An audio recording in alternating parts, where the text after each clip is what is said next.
El valor de Esther estaba no solo en el hecho de estar dispuesta a hacer lo correcto y afrontar las consecuencias.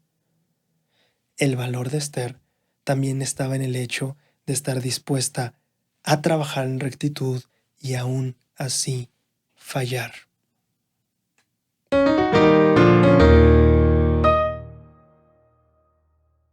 Mi estimada, amada y queridísima gente de YouTube, siéntanse ustedes bienvenidos como en casa en su canal. Hoy vamos a estar hablando acerca del libro de Esther. Vamos a aprender sobre las relaciones personales, vamos a aprender sobre la fe y vamos también a aprender sobre la determinación que requerimos para mantener nuestra palabra. Y algunos otros temas que espero que disfrutes mucho, así que bienvenido a un episodio más de Tesoros en las Escrituras. Antes de comenzar, estoy muy emocionado el día de hoy porque se acerca el mes de septiembre. Y para los que no sepan, fue en un 9 de septiembre del 2019 el día en que subimos nuestro primer video a este canal y vamos a cumplir 3 años. Y cada año, para los que no hayan estado los años anteriores, cada año cuando llegue este momento del cumpleaños del canal, preparamos un festejo en el que podemos dar un poco de vuelta de todo el amor que la audiencia nos ha dado. En este año vamos a tener 5 patrocinadores a quienes les agradecemos muchísimo su apoyo, su amor y que tienen cosas increíblemente bellas que estamos seguros que les van a encantar. Otra cosa que estamos preparando para este aniversario y que me tiene muy feliz es un canal secundario. Y te quiero explicar por qué esta idea me súper emociona. Resulta que ha habido ocasiones en las que personas nos escriben o me han escrito a mí directamente diciendo: Braulio, hay un video donde tú hablas de una historia del presidente Monson y de esta cosa o este tema de la humildad lo abordas de esta manera. ¿Dónde está ese video? Y yo me quedo como de, no tengo idea, porque hemos hecho muchos videos, más de 100, creo que ¿cuántos van? 160, no sé. Hemos hecho durante 3 años videos, la mayoría dura más de 1 o a veces 2 horas. No tengo idea en qué video, lo siento mucho. Y me duele porque a veces me dicen, estoy preparando este discurso y me gustaría retomar esto que tú dijiste de este discurso. ¿Dónde está? Y yo digo, ay, no tengo idea, no me acuerdo, lo siento. Y me duele cuando no puede ser este recurso más eficiente para las personas que están buscando o complementar su estudio o preparar algo, una clase, un discurso, lo que sea. Entonces, lo que decidimos hacer es crear una biblioteca de contenido temática, es decir, que se puede buscar por temas. En este caso, si tú quieres buscar aquí en este canal videos sobre la humildad, la verdad es que no puedes encontrarlos porque no tenemos la información de qué video se abordó ese tema. Pero lo que va a pasar con esta biblioteca es que tú has visto que los videos vienen como por varios segmentos o fragmentos. Entonces, lo que vamos a hacer es que vamos a tomar esos segmentos donde se abordan ciertos temas en específico y vamos a pasar esos videos cortos de 4, 10, 8, 14 minutos, lo que haya salido, pero ese video, ese fragmento en el que se tocó el tema de la humildad, de la revelación, de lo que sea, y van a estar subidos de manera concreta y corta a ese otro canal secundario. Va a ser un video de fragmentos que estén ordenados y catalogados por temas. De manera que si una persona quiere ahora, dice, oye, yo quiero profundizar un poquito más, estoy estudiando, ya no es como quiero un complemento para mi semana, sino más bien quiero un complemento para un tema en específico. No sé, estoy aprendiendo sobre la humildad, la revelación, la paternidad, el sacerdocio. ¿Qué es lo que tú quieres aprender o qué es lo que estás aprendiendo? Bueno, en esa biblioteca vas a encontrar todos los fragmentos, todos los minutos en los que se ha hablado del tema en este canal, de manera que podrá ser una herramienta muy eficiente para complementar tu estudio. Entrarás al buscador, pondrás la palabra humildad y entonces de repente tendrás, ponle tus 5 videos. Uno cuando hablamos de la humildad de Moisés, otro cuando aprendemos sobre Nefi o Alma, cuando enseñaron o nos dieron un ejemplo de humildad, o tal vez otro de la historia de la iglesia con José Smith o Oliver Cowdery. Vas a tener de todo lo que se haya hablado sobre la humildad en este canal lo vas a tener a un solo clic de distancia y listo para poderlo ver, con todas las fuentes en la descripción, con toda la información que necesites para todavía profundizar más allá de incluso lo que dijimos en los videos. Es que es una herramienta brutal que estoy súper emocionado de que estemos preparando. ¿De qué quieres aprender? ¿De qué quieres complementar tu estudio? Incluso para mí, o sea, a veces hasta yo me olvido de lo que ya he aprendido. Entonces, ¿de qué queremos aprender? Humildad, sacerdocio, revelación, llaves, profetas. ¿De qué? Obra misional, enseñanza, ¿de qué? Y ahí está, todo lo que se ha dicho sobre ese tema en este canal va a estar disponible a un clic. Me fascina este nuevo como proyecto que estamos manejando y que espero que así como yo, ustedes puedan ver como ese potencial que tiene y más que nada estar emocionados, porque yo estoy emocionado. Así que es algo que estamos preparando para este aniversario y que a mí me tiene muy feliz saber que en septiembre será como el lanzamiento oficial de esa plataforma, que todavía estamos trabajando y que todavía después de lanzarla vamos a tener que seguir trabajando, porque son horas y horas de video que tenemos que revisar, que tenemos que segmentar, que tenemos que documentar, pero estamos trabajando muy fuerte para que eso se vuelva una herramienta muy, muy, muy, muy útil para cada uno de nosotros en nuestro aprendizaje del Evangelio. Ahora, regresando a la parte de los patrocinadores, vamos a empezar a anunciarlos en agosto y tú los estarás viendo. Estoy muy emocionado porque veas los regalos que hemos estado preparando en estas semanas. Pero vamos a empezar de adelantado con alguien, porque resulta que esta vez o este año queremos hacer, por así decirlo, cierta base virtual en Perú. Así que te voy a presentar un proyecto que me encanta mucho. Nolan y Mili es un proyecto peruano que endulzará tu paladar. Hace 9 años, la repostería se volvió un hobby para esta pareja sud, siendo una actividad secundaria a su gimnasio, que era su negocio y fuente de ingresos. Pero con el cierre repentino de su gimnasio en la pandemia, se vieron forzados a mirar hacia la repostería y dar un salto de fe. A partir de entonces han ofrecido pasteles de alta calidad, con bellos acabados y exquisitos detalles. Disfruta tu evento y permite que estos artistas adornen tus momentos más especiales. Nolan y Mili, muchísimas gracias por su apoyo y su amor para este festejo, este aniversario y este cumpleaños número 3. Ya lo vieron ustedes.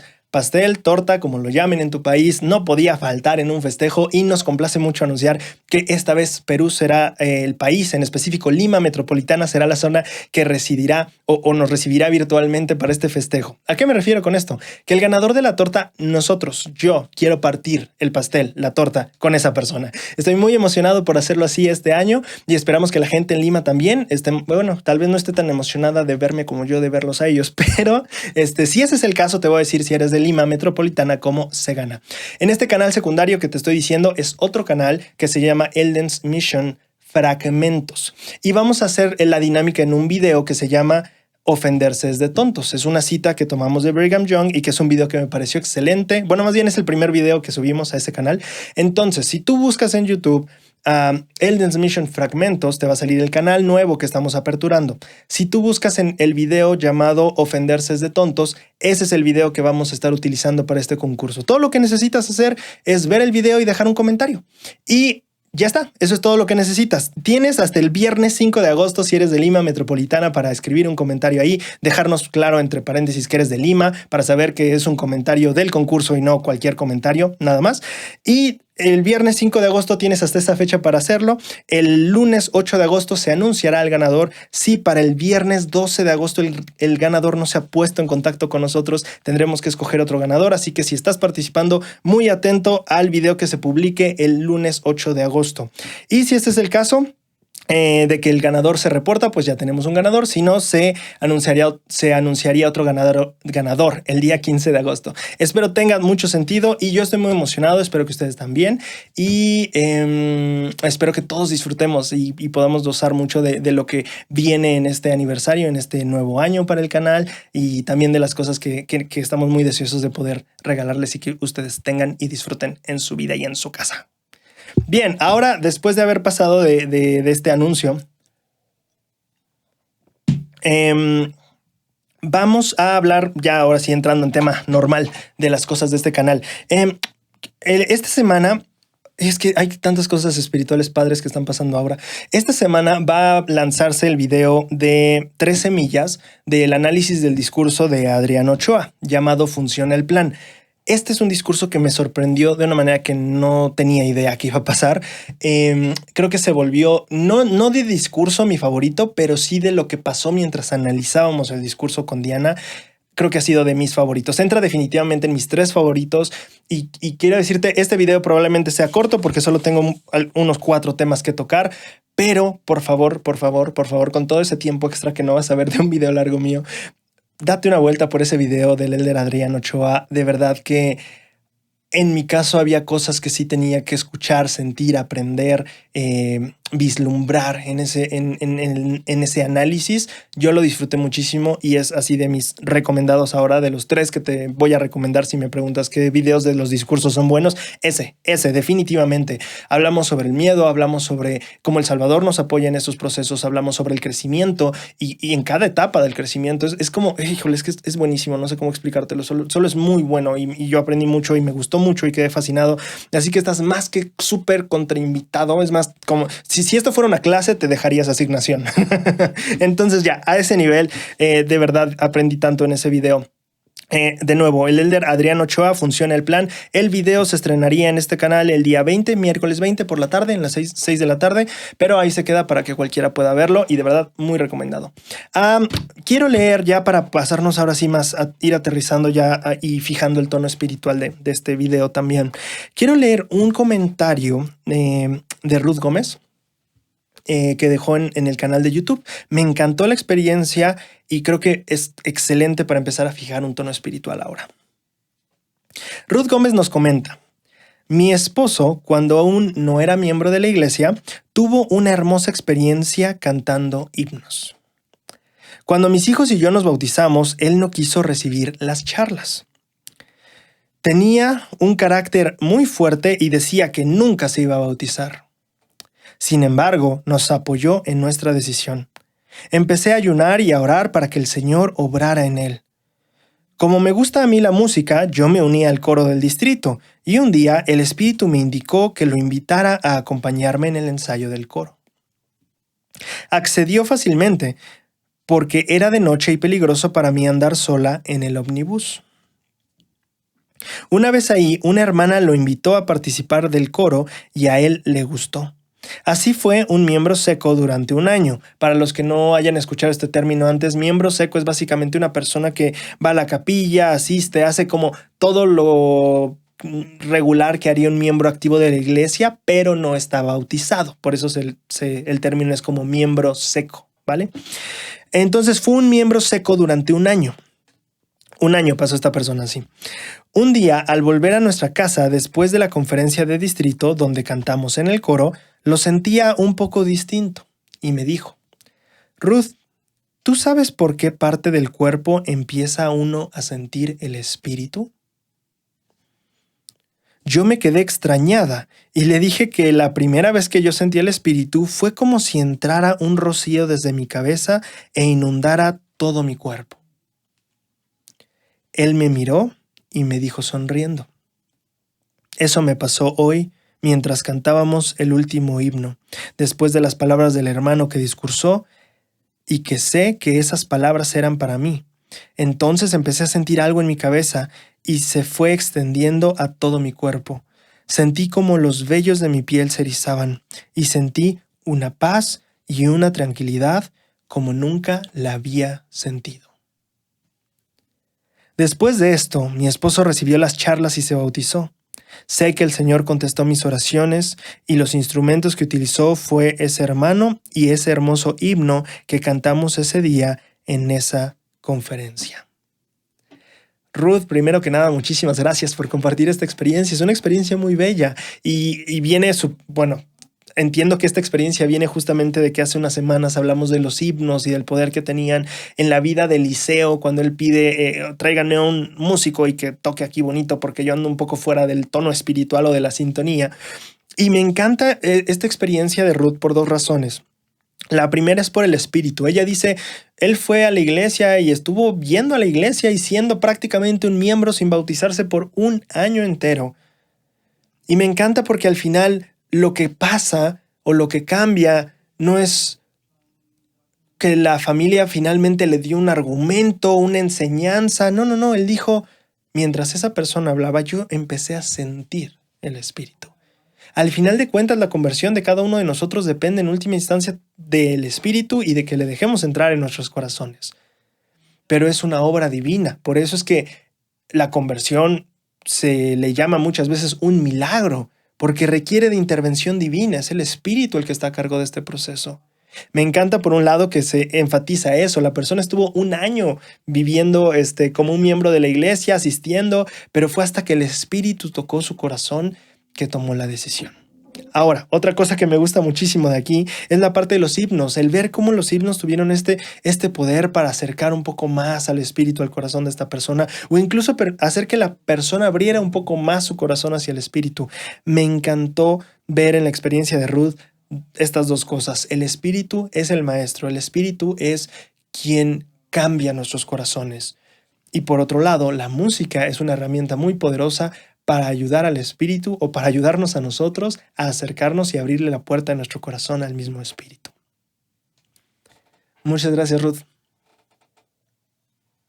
Ahora, pasando ahora sí a las cosas que tenemos. Va a ser un video, espero corto, porque ya aprendí a no decir que va a ser corto, porque luego salen cosas, no sé por qué y no. Pero mira, tengo muchísimas menos temas que tratar esta vez que cuando regularmente tenemos. El libro de Ruth es corto, pero de verdad que me gustó mucho las lecciones que aprendí. Fueron lecciones que no me esperaba encontrar y que disfruté mucho analizar en profundidad.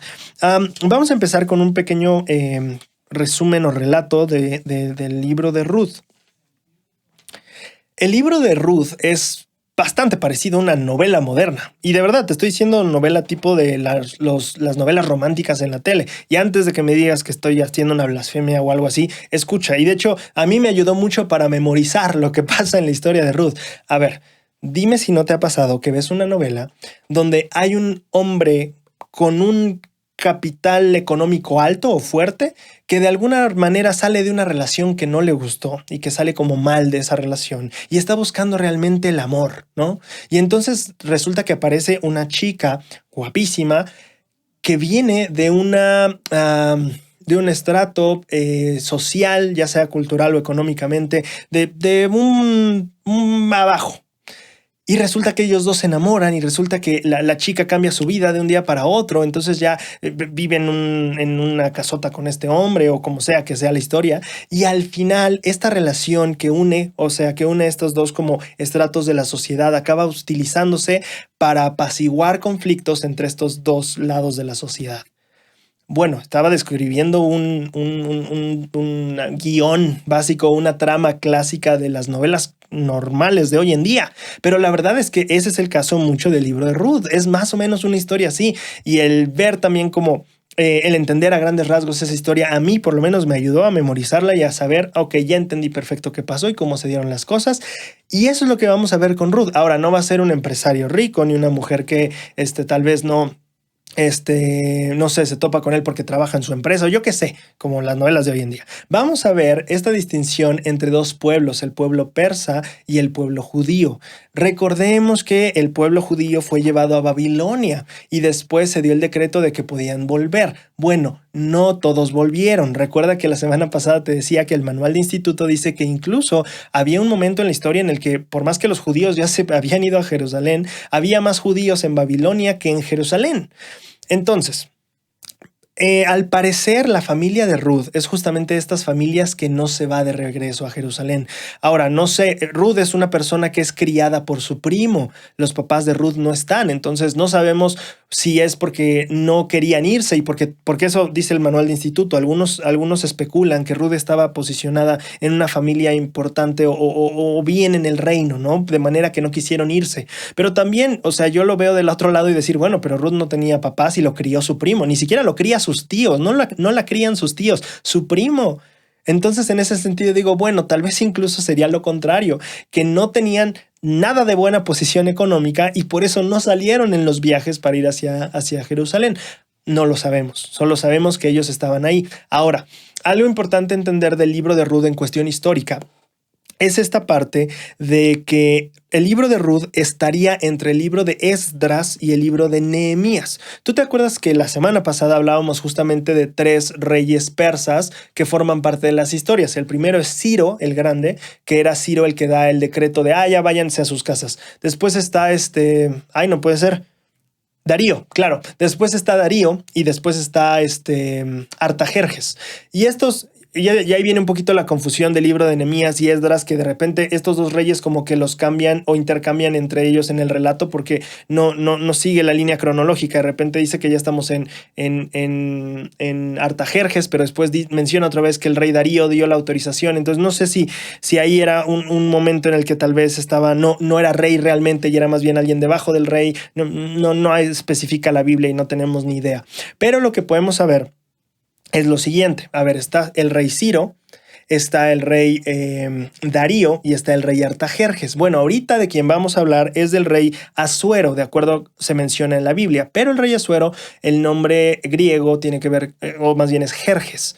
Y Jerjes está antes de Artajerjes, entre Darío y Artajerjes. ¿Tiene sentido? Entonces, si tenemos la historia, está Ciro, el que les da permiso de irse. Luego hay otro aquí en medio que no me acuerdo quién es. Luego viene Darío.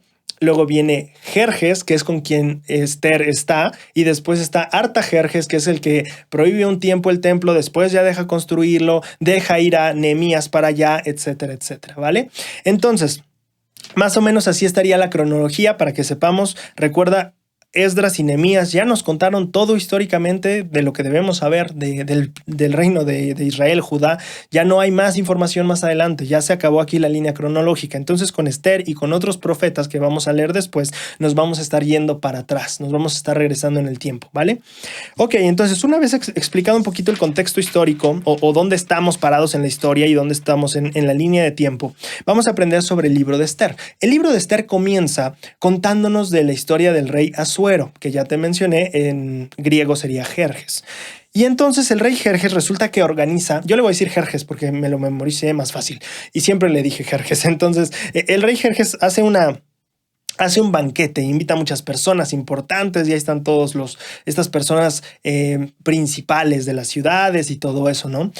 Y resulta que llega el punto en que empieza pues a presumirles de lo que tiene, del palacio, de no sé qué tanta cosa, les empieza a presumir, para pronto. Y resulta que le da por presumir a su esposa. Y entonces dice, ay, ¿sabes qué? Le dice a sus guardias, que en ese tiempo eran eunucos. Cuando el libro de Esther dice la palabra eunuco, se está refiriendo a los guardias, ¿vale? Entonces le dice a los guardias, a los eunucos, oye, vayan por Basti, vayan por Basti, mi esposa, tráiganla para que la gente vea su belleza. Y entonces van por Basti. Y no sé cómo le habrán presentado la idea, porque me imagino los guardias como el rey te busca. Ah, ¿para qué? Pues para que la gente te vea. Ah, órale, gracias. Como cuando tu mamá te dice, ven, sal para que te vea la tía. Y es como, ¿para qué me va a ver la tía? Pero bueno, pasa. Entonces el chiste es que el rey, la reina más bien, justamente resulta que pues si el rey iba a hacer un banquete con sus amigos, por así decirlo, pues la reina también se organizó uno. Y entonces mientras el rey estaba en el banquete, porque déjame te digo, este banquete dice la Biblia que era en el 7º día cuando llamó a su esposa. Entonces imagínate, si no había mostrado a su esposa en 7 días, pues ella dijo, bueno, pues si tú te vas a aventar tu fiesta y banquete de 7 días, pues yo también me puedo ir con mis amigas, ¿no? No sé si ese fue el caso, pero más o menos podemos ver esa dinámica, ¿no? Entonces él manda a buscar a su esposa, la esposa dice, híjole, ¿qué crees? No, estoy con las mujeres aquí en el banquete, dile a Jerjes que no. Y entonces regresan los guardias, le dicen, pues dijo la reina que siempre ya no.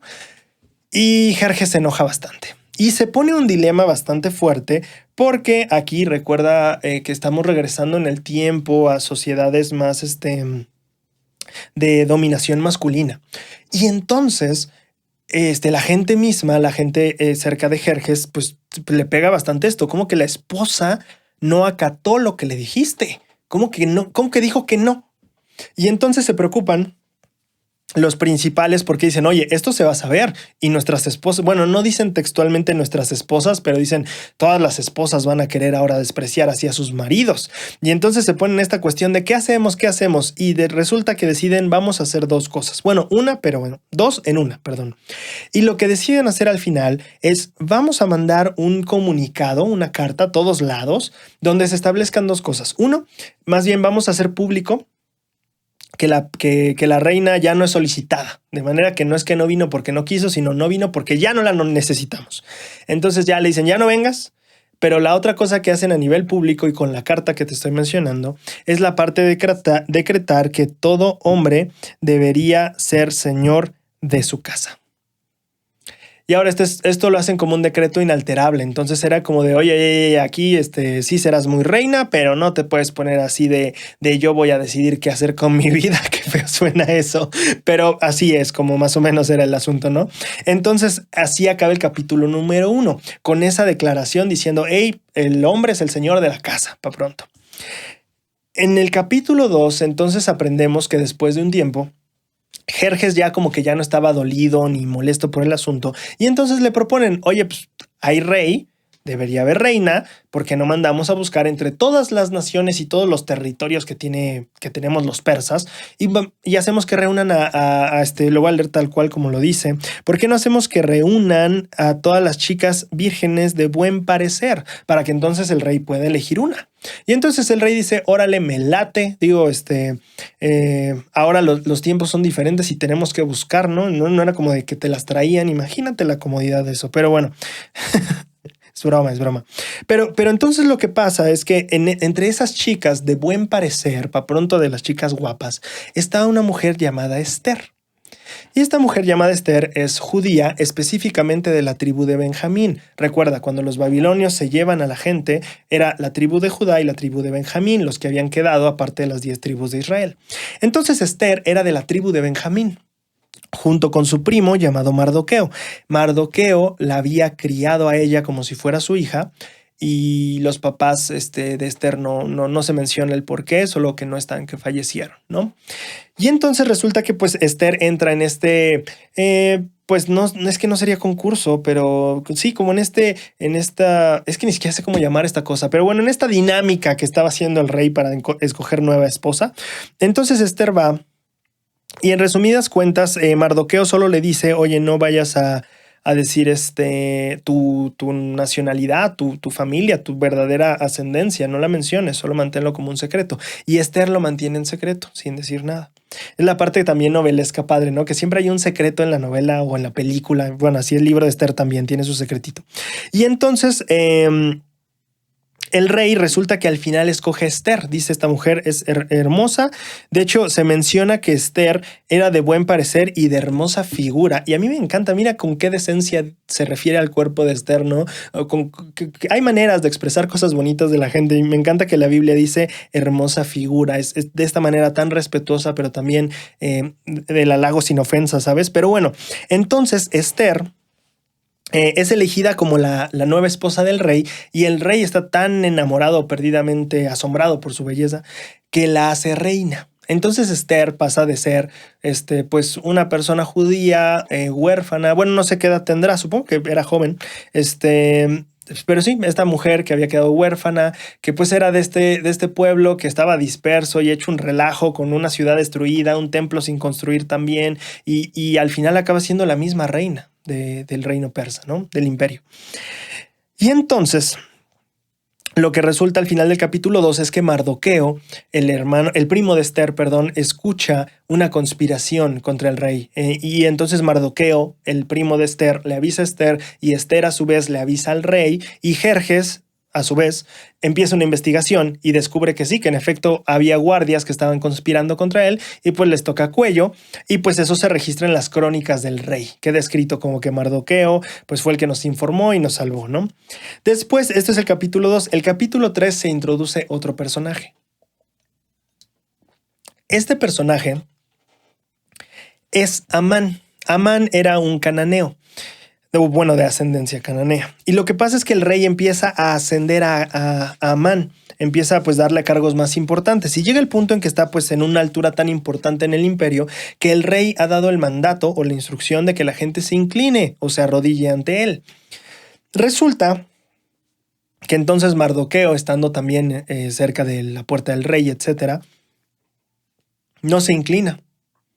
Y entonces Amán se molesta mucho con él, como por qué no se está inclinando, por qué no lo hace. Y entonces resulta que desde entonces empieza a tenerle como este enojo hacia Mardoqueo, pero él decía, bueno, de eliminarlo del mapa podemos eliminarlo del mapa, pero si quiero realmente que sufra o que le duela, creo que podemos hacer más que eso. Y entonces empieza a crecer en él un enojo generalizado hacia el pueblo judío. Resulta que en cierto momento, y esta parte yo no la entendí, por más también que busqué en el manual de instituto, no venía una explicación al respecto, de que echan suerte si la suerte cae en Amán hacia el mes 12.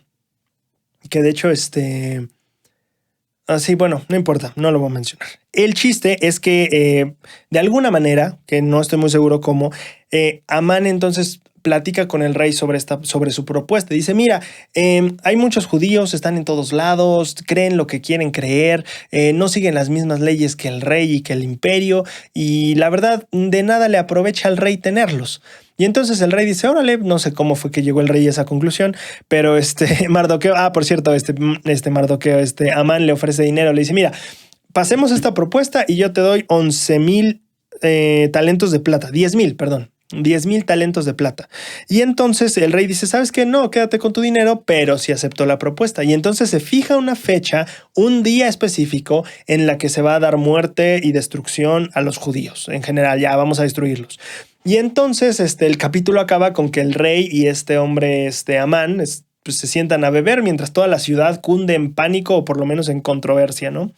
Lo que pasa en el siguiente capítulo, en el 4, es que Mardoqueo se aflige, se entera de las cosas, se aflige. A Esther se lo cuentan las doncellas, porque recuerda que la reina tenía como un grupo de mujeres con ella, las doncellas, y entonces las doncellas le cuentan a Esther. Y Esther empieza un diálogo con Mardoqueo a través de un mensajero. Y entonces Esther le pregunta qué pasó. Mardoqueo le cuenta, bueno, pues Amán ya me traía coraje, le traía coraje a todo el pueblo y ahora convenció al rey de que sí nos van a poner una fecha para quitarnos a todos. Y entonces Mardoqueo le dice, Esther, tienes que entrar con el rey y hablar con él. Y Esther le responde diciendo, mira, el problema es que tú sabes que nadie puede entrar a ver al rey solo porque sí, el rey tiene que llamarte. Y las personas que entran a ver al rey, pues ya son ejecutadas, salvo que el rey pues te levante el cetro de oro, creo que era el material. Y si el rey te acepta, entonces pasas y vives, pero yo no tengo cita con el rey en los siguientes 30 días.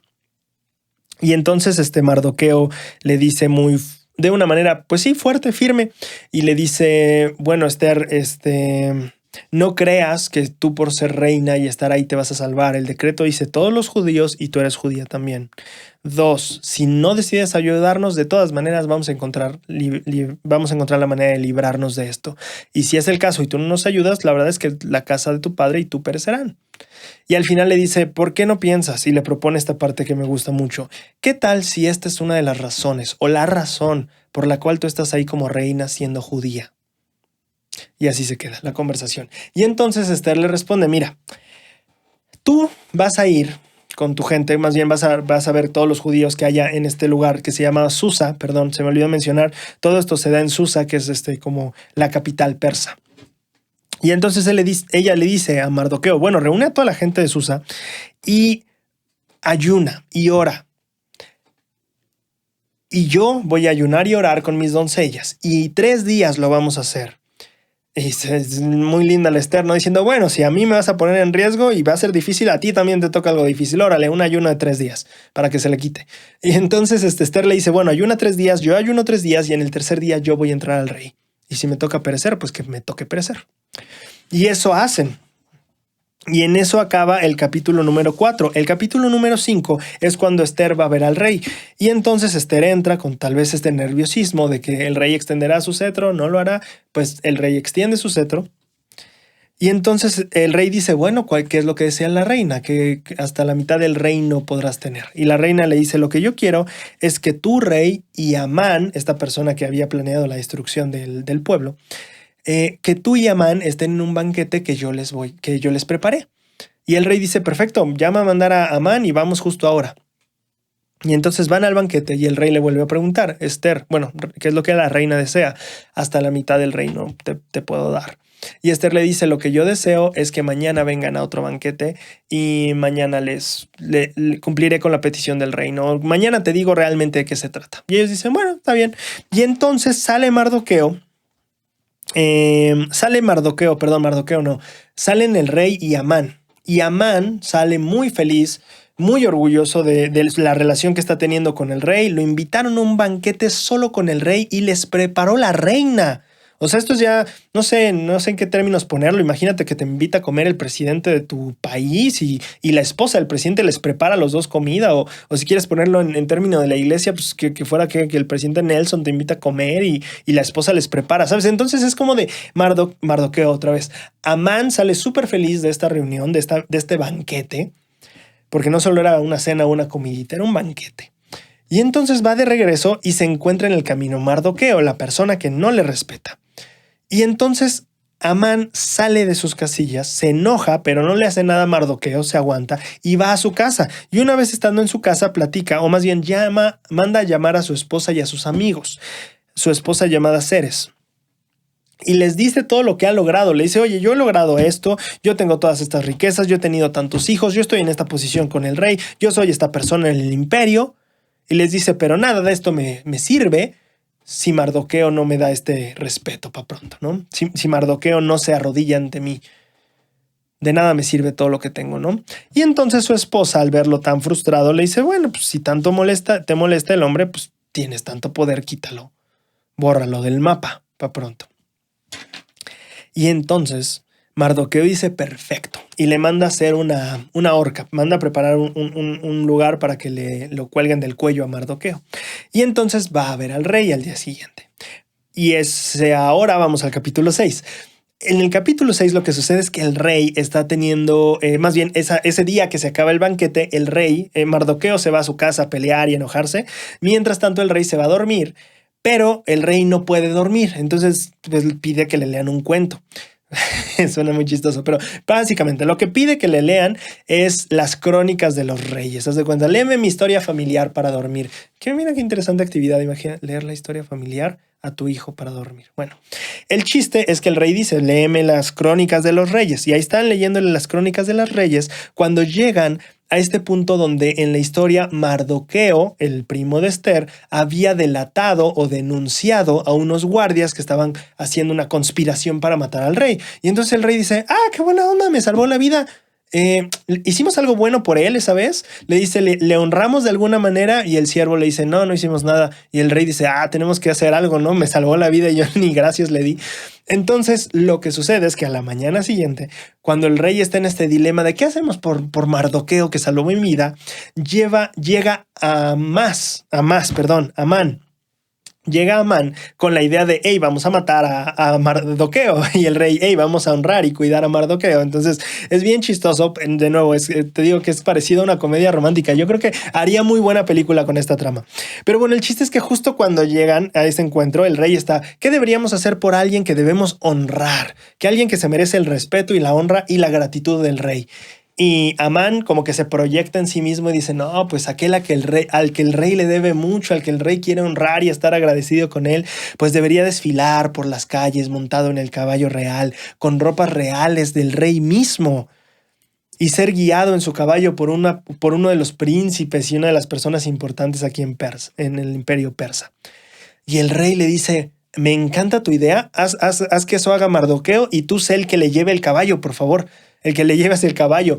Y me encanta porque es perfectamente bueno para una escena cómica de película. Y entonces, pues a Amán le toca justamente.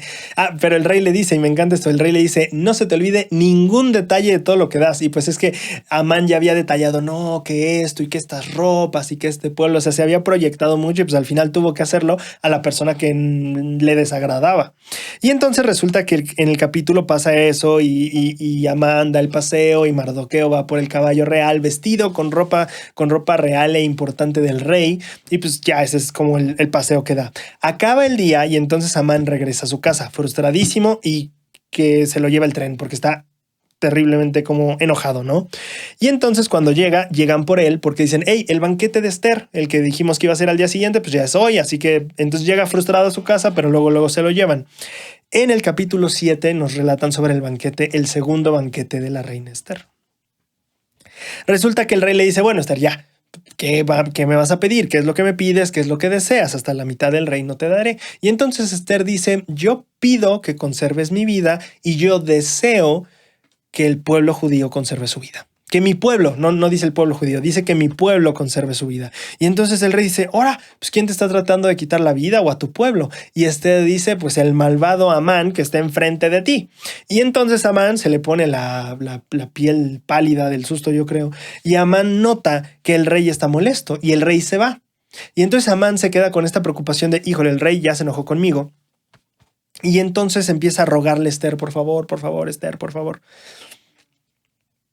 Cuando el rey regresa, la Biblia dice que el rey ve que Mardoqueo se tendió sobre el lecho en el cual también estaba acostada Esther. Y entonces el rey le dice a Amán, ¿vas a forzar a la reina aún conmigo en casa? Lamentablemente la Biblia no nos da muchos detalles de qué estaba pasando realmente o de qué estaba sucediendo. Lo que parece aquí ser una situación de forzar cuando dos personas están en el lecho o en la cama, pues podemos asumir que se trata de algún abuso. Sin embargo, la Biblia no nos detalla mucho cómo fue ni qué fue ni nada, solo que el rey pues le dice, hey, vas a forzar a la reina ahí en el lecho cuando yo estoy aquí en la casa. Y entonces lo que pasa es que le amarran la boca a Amán, que es eso en señal de preparación para una ejecución. Y uno de los eunucos, de los guardias del rey, dice, oye rey, pues en la mañana Amán preparó una horca para Mardoqueo. Y pues dicen, pues perfecto, pues él ya la armó para nosotros. Y entonces van y cuelgan a Amán en la horca que había preparado él para Mardoqueo. Lo que sucede en ese capítulo, acaba así el capítulo 7. En el capítulo 8, el rey le da a Esther el rey le da a Esther la casa de Amán y Mardoqueo recibe el anillo del rey. Algo que se me olvidó, me acabo de acordar. Cuando Amán convence al rey de hacer esta orden de ejecutar o eliminar del mapa a todo el pueblo judío, el rey le da su anillo. Y este anillo, no sé si creo que ya lo había explicado antes, pero recuerda que antes las cartas se les ponía un sello. Y entonces se ponía como la cera caliente y se les ponía el anillo y entonces quedaba como estampada la imagen del anillo. Bueno, esa era una manera, no sé si en ese tiempo era cera o tinta, pero el chiste es, el principio es el mismo. Entonces el anillo del rey tenía un diseño único, así era como se identificaba, era como su firma. Entonces, cuando el rey ponía su sello en una carta, ya era como oficiales, el rey ya lo firmó. Y entonces cuando Amán logra convencer al rey de lo de los judíos, pues el rey le da su anillo, le dice, toma, haz lo que necesites, aquí está el anillo. Y Amán sella el anillo, y reparte las cartas y pone la orden, y se fija la fecha de muerte a los judíos. Ahora que Amán ya había muerto, el rey recupera su anillo, que creo que Amán lo tuvo demasiado tiempo, pero bueno, le quita su anillo y se lo da a Mardoqueo. Y lo que resulta en este punto es que Esther le ruega al rey, le dice, oye, todavía esta orden sigue vigente, o sea, porque se supone que es un decreto inalterable del rey. Y entonces el rey le dice, bueno, ¿sabes qué? Tomen mi anillo y hagan lo que bien les parezca. De hecho, literalmente dice, escribid vosotros a los judíos como bien os parezca, en el nombre del rey, y selladlo con el anillo del rey. Entonces eso es lo que hacen, preparan una nota, se difunde la nota y eso queda ya como pues el decreto del rey. Ahora, llegan las noticias a todos lados, ¿no? Llegan las noticias a todos lados y pues todos, claro que se ponen súper felices. Todos están súper felices porque ahora ya ya se quitó la fecha de ejecución, pero acuérdate que el rey había dicho escribidla como bien os parezca y escribir lo que bien os parezca a vosotros. Resulta que Mardoqueo, que de hecho dice la escritura que esa carta se escribió conforme a todo lo que mandó Mardoqueo. Mardoqueo pone una cláusula y algo un poquito duro o difícil, y te voy a decir por qué. Porque en esa también básicamente se revierte la orden. No solo se elimina la orden de poder quitarle la vida a los judíos, sino que se las voltea y le dice, ese día donde se iban a matar judíos, ahora resulta que los judíos van a tener el derecho de eliminar a sus enemigos. Y literalmente dice, a destruir el pueblo que viniese contra ellos, es decir, sus enemigos. Bueno, resulta que con esta orden de repente hubo más conversos judíos en esos meses. Claro, no quería ser el enemigo del judío cuando los judíos tenían un día en el que podían eliminar y hacerle lo que quisieran a sus enemigos. de acuerdo al decreto del rey. Entonces, en el capítulo 9 se menciona qué pasó el día en el que pues ya llega el día del mes en el que iba a suceder esto. Y entonces dice la Biblia que hirieron los judíos a todos sus enemigos a filo de espada, con matanza y destrucción, e hicieron lo que quisieron con los que odiaban. En Susa, la capital, dice la Biblia que se le quitó la vida a 500 hombres, incluidos, o más bien, y 10 hijos de Amán, pero que no se puso mano sobre el botín. Es decir, se le quitaba la vida a estas personas, pero no se quedaban con sus cosas, ni su dinero, ni sus pertenencias. Ya rumbo al final de este momento de que ya sabemos cuánta gente se murió o mataron más bien, el rey va a hablar con Esther y le dice, oye, ¿cómo viste esto? ¿Cuál es tu deseo y tu petición al respecto? Y Esther le dice, oye, pues prolonguemos este decreto un día más en esta ciudad de Susa y que la gente ponga en la horca a los hijos de Amán. Y entonces eso sucede, el rey dice, perfecto, vamos a hacerlo, y al día siguiente se cuelga a los hijos de Amán, se mata a otros 300 hombres sin que se tome su botín, sin que se tomen sus propiedades, y así acaba el día en Susa. Lo que pasa en las provincias, porque esto es en la capital, pero en las provincias todavía se fue un poquito, pues no sé si fuera de control, pero fue masivo, porque al final menciona la Biblia que en las provincias se le quitó la vida a 75,000 de los enemigos de los judíos, pero no se tocó nada de su botín. Entonces, de nuevo, se le quitó la vida a todas estas personas por decreto del rey. Tenían como, si has visto no, mejor no quiero hacer la comparación porque pensé en una película moderna donde hay un día en el que la gente puede hacer lo que quiera. Bueno, más o menos fue así en la etapa judía. Fue como de un día los judíos pueden hacer lo que sea con sus enemigos y no se les penaliza.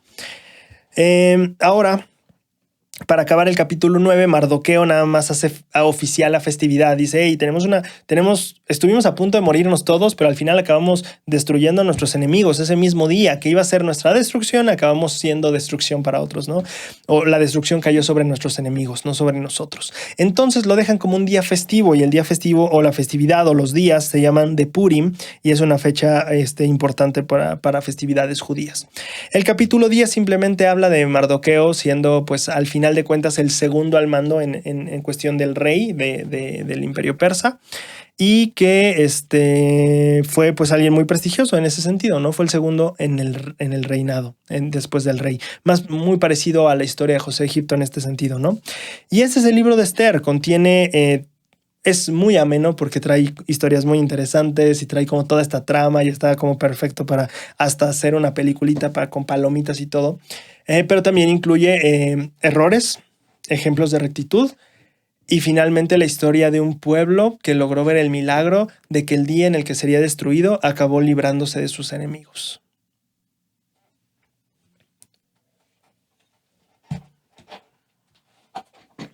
Siento que mi silla hoy está un poco chueca. Ok, perfecto. Ahora vamos a hablar de las lecciones, y las lecciones me fascinan, lo que podemos aprender. Vamos a ir casi por personajes. Vamos a aprender primero una lección o algo que me llamó la atención en cuanto al rey, después algo sobre Amán, después vamos a aprender algo sobre Mardoqueo, no es cierto, sobre Esther, y al final sobre Mardoqueo. Entonces vamos a ir por 4 puntos y principios que me gustaron mucho. Primero quiero hablar acerca de conflictos y pleitos matrimoniales. Nada más antes de entrar en este tema que creo que es muy importante, quiero hacer la pequeña aclaración. Yo entiendo y sé que hay momentos en los que una persona dio todo en su matrimonio y no va a arreglar las cosas porque el matrimonio es de dos. Entonces, estas cosas y principios de los que vamos a hablar, queremos que se entienda que se aplican y funcionan muchísimo mejor cuando las dos personas están dispuestas a aplicarlos, ¿no? Una persona no puede salvar por sí sola el matrimonio, el matrimonio es de dos. Entonces, aunque hablemos de cómo resolver conflictos matrimoniales, quiero que sepan que entiendo y que se está haciendo este análisis asumiendo y teniendo en cuenta que simplemente va a haber ocasiones en las que no va a funcionar este tipo de cosas porque la otra persona ya tomó una u otra decisión. Bueno, ahora sí, entrando en el tema. El primer libro de Esther nos cuenta cuando el rey de Persia, el rey Jerjes, hace un botín y entonces está como presumiéndole a toda la gente, no, que mira, tengo tanto y esto, porque el botín es para gente de la realeza. Y entonces está muy como presumido el rey diciéndoles todo lo que tiene. Y en cierto punto dice, también les voy a presumir a mi esposa, gran idea. Y entonces llama a su esposa en el 7º día del banquete, o sea, ya llevaban una fiesta larga y eso sí, el rey había dicho que el vino se servía a discreción de la persona, que tomaran todo lo que quisieran. Y entonces, pues es probable que hayan estado bastante subidos de copas, tal vez, no, la Biblia no aclara eso, pero dice que la bebida era libre. Pero bueno, sí dice que ya estaba alegre por el vino, eso sí dice la Biblia, el rey. Entonces el rey manda llamar a Esther, no, ya me adelanté en la historia, manda llamar a su esposa, que en ese tiempo se llamaba Vasti. Y entonces llama a la esposa y Vasti dice, no quiero ir. Y el rey se enoja y hay un conflicto ahí porque, bueno, la reina estaba en un banquete con mujeres y entonces la reina dice, oye, ¿por qué voy a ir a tu banquete de hombres donde tal vez estén todos así tomadones? No voy a ir, estoy aquí con el banquete con las chicas, ¿no? Entonces el rey se enoja bastante y la sociedad también, o al menos la fiesta o los del banquete, porque dicen, oye, ¿cómo puede ser que esta mujer así nada más le dijo al rey que no? O sea, si esto se sabe, las mujeres van a empezar a dejar de respetar a sus maridos y etcétera. Entonces al final el rey decide, ¿sabes qué? Sí, vamos a poner un decreto de que ya la reina ya no queremos que venga, que ya se quede ahí donde esté. Y vamos a decir que todos los hombres deben ser señores en su casa. ¿Cómo no? Y al final el rey y esta esposa pues acaban separados. Nunca vuelven a estar juntos. Ahora, ¿qué tiene esto que ver con el tema que quiero tratar? Si lo pones en cierta perspectiva, ¿por qué el rey y la reina se separaron o se divorciaron? Porque el rey quería que viniera a una reunión con sus amigos y la reina no quiso ir a esa reunión con sus amigos por estar en una reunión con sus amigas. Sí, podemos ponerlo en términos muy modernos. Y cuando pones las cosas así, de repente es como, ¿por eso se separaron? ¿Por eso se divorciaron? Y lo que me llama la atención es que muchas veces en nuestra vida los conflictos de pareja o de relaciones personales, o específicamente hablando del tema de los problemas matrimoniales, de repente podemos voltear hacia atrás y decir, ¿en serio por eso? Voy a hablar ahorita de 4 principios que creo que son importantes a la hora de resolver conflictos. El primero es justamente este momento en el que nos damos cuenta, ya pensándolo bien, creo que no era para tanto. Y lo que pasa es que regularmente, o tiende a pasar con frecuencia, cuando nosotros ya estamos más tranquilos, ya se nos bajó el coraje, de repente nos damos cuenta y decimos, pues no era para tanto. Una ocasión fue similar para el elder Marin K. Jensen. En la Ensign de octubre de 1994 compartió un mensaje llamado Una unión de amor y comprensión, en el que compartió la siguiente experiencia que tuvo con su esposa. Ahora un ejemplo breve, dice él, de algo que pasó durante aquellos primeros días de nuestra vida matrimonial. Vivíamos en Salt Lake City, ciudad en la que yo asistía a la Facultad de Derecho y Katy, mi esposa, enseñaba primer año de escuela primaria. La presión de encontrarnos en un entorno nuevo, por ser recién llegados a la ciudad, a la facultad y al trabajo, y de estar recién casados, hizo que nuestra relación se tornara algo tensa. Una noche, a la hora de cenar, tuvimos una discusión que me hizo a mí pensar que no iba a haber comida para mí en la casa esa noche. Así que salí de nuestro modesto departamento y me dirigí al restaurante de comida rápida más cercano, que quedaba más o menos como a una cuadra. Cuando entré en el local, miré a la derecha y vaya sorpresa, vi a Katy, mi esposa, entrar por la otra puerta del local. Nos miramos con enojo y nos dirigimos a cajas distintas para hacer nuestros pedidos. Después de sentarnos en lados opuestos del restaurante después nos sentamos en lados opuestos del restaurante y cenamos malhumoradamente. Acto seguido salimos del local por las mismas puertas por las que usamos al entrar, ella por allá y yo por acá, y nos dirigimos a casa por caminos distintos. Más tarde nos reconciliamos y nos reímos juntos de la actitud tan infantil que habíamos demostrado. Me llama la atención este relato porque siento que se relaciona bastante con la historia del rey Jerjes y su esposa en el libro de Esther. Y digo, claro, por supuesto, eran otros tiempos y por supuesto en ese momento era el agravio y la gran rebelión de la mujer y pero ¿qué le pasa a esta señora? Yo lo entiendo. Pero realmente es cierto que muchas veces los grandes conflictos empiezan por cosas que es como de, ¿por qué llegamos a esto en primer lugar? Como que ya fue mucho. Y es importante ver que en muchas ocasiones los conflictos van a ser así. Debemos de aprender a anticiparnos a la situación y aprender a ver desde el mismo momento en el que estamos sintiendo ese coraje o ese enojo, o ese coraje, esa irritación, ese dolor incluso, preguntarnos, tal vez no es para tanto. ¿Estamos seguros que es para tanto? Tal vez la respuesta que encontremos, si buscamos con humildad, será la verdad es que no es para tanto. El segundo principio que me gustaría tocar aquí es de hecho justamente lo opuesto, porque muchas veces va a ser que nos demos cuenta que no era para tanto, pero muchas veces debemos de darnos cuenta que sí era para tanto.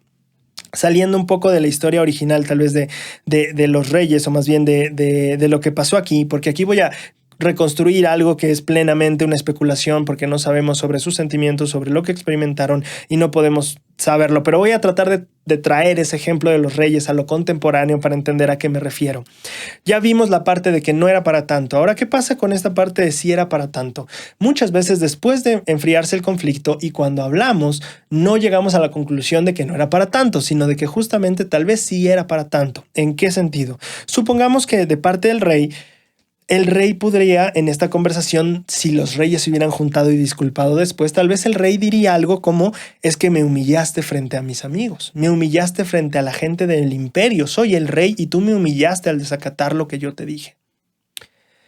Ahora, si escuchamos a la reina, y aquí quiero aclarar que yo estoy más del lado de la reina, por supuesto, pero suponiendo esta historia hipotética, ¿qué pasaría si la reina hubiera dicho, bueno, es cierto, o tal vez ahora en este conflicto el rey le reclama, tú me humillaste, la reina le puede reclamar, bueno, pero tú despreciaste mis cosas, mis amigas, mi libertad. Y regularmente los conflictos son así, tú hiciste esto, sí, pero tú hiciste esto, pero tú hiciste esto, sí, pero tú hiciste esto. ¿Estamos de acuerdo en que así son? Bueno, el rey podría quejarse, tú me humillaste, soy el rey. Y ella podría decir, bueno, pero tú pisoteaste mis intereses y a mis amigas. Todos tienen un punto válido, ¿cierto? Sí y no, porque aquí hay un pequeño error que creo que es importante aclarar de la comunicación. Cuando nosotros tenemos un dilema o estamos confrontándonos en esto de tú hiciste o tú hiciste, la verdad es que muchas veces no es eficiente porque debemos de hablar no de los hechos como si tuviéramos nosotros la verdad absoluta, sino de nuestras interpretaciones de los hechos explicando el cómo nos hicieron sentir esos hechos. Eso es subjetivo, es decir, a mí me hizo sentir así.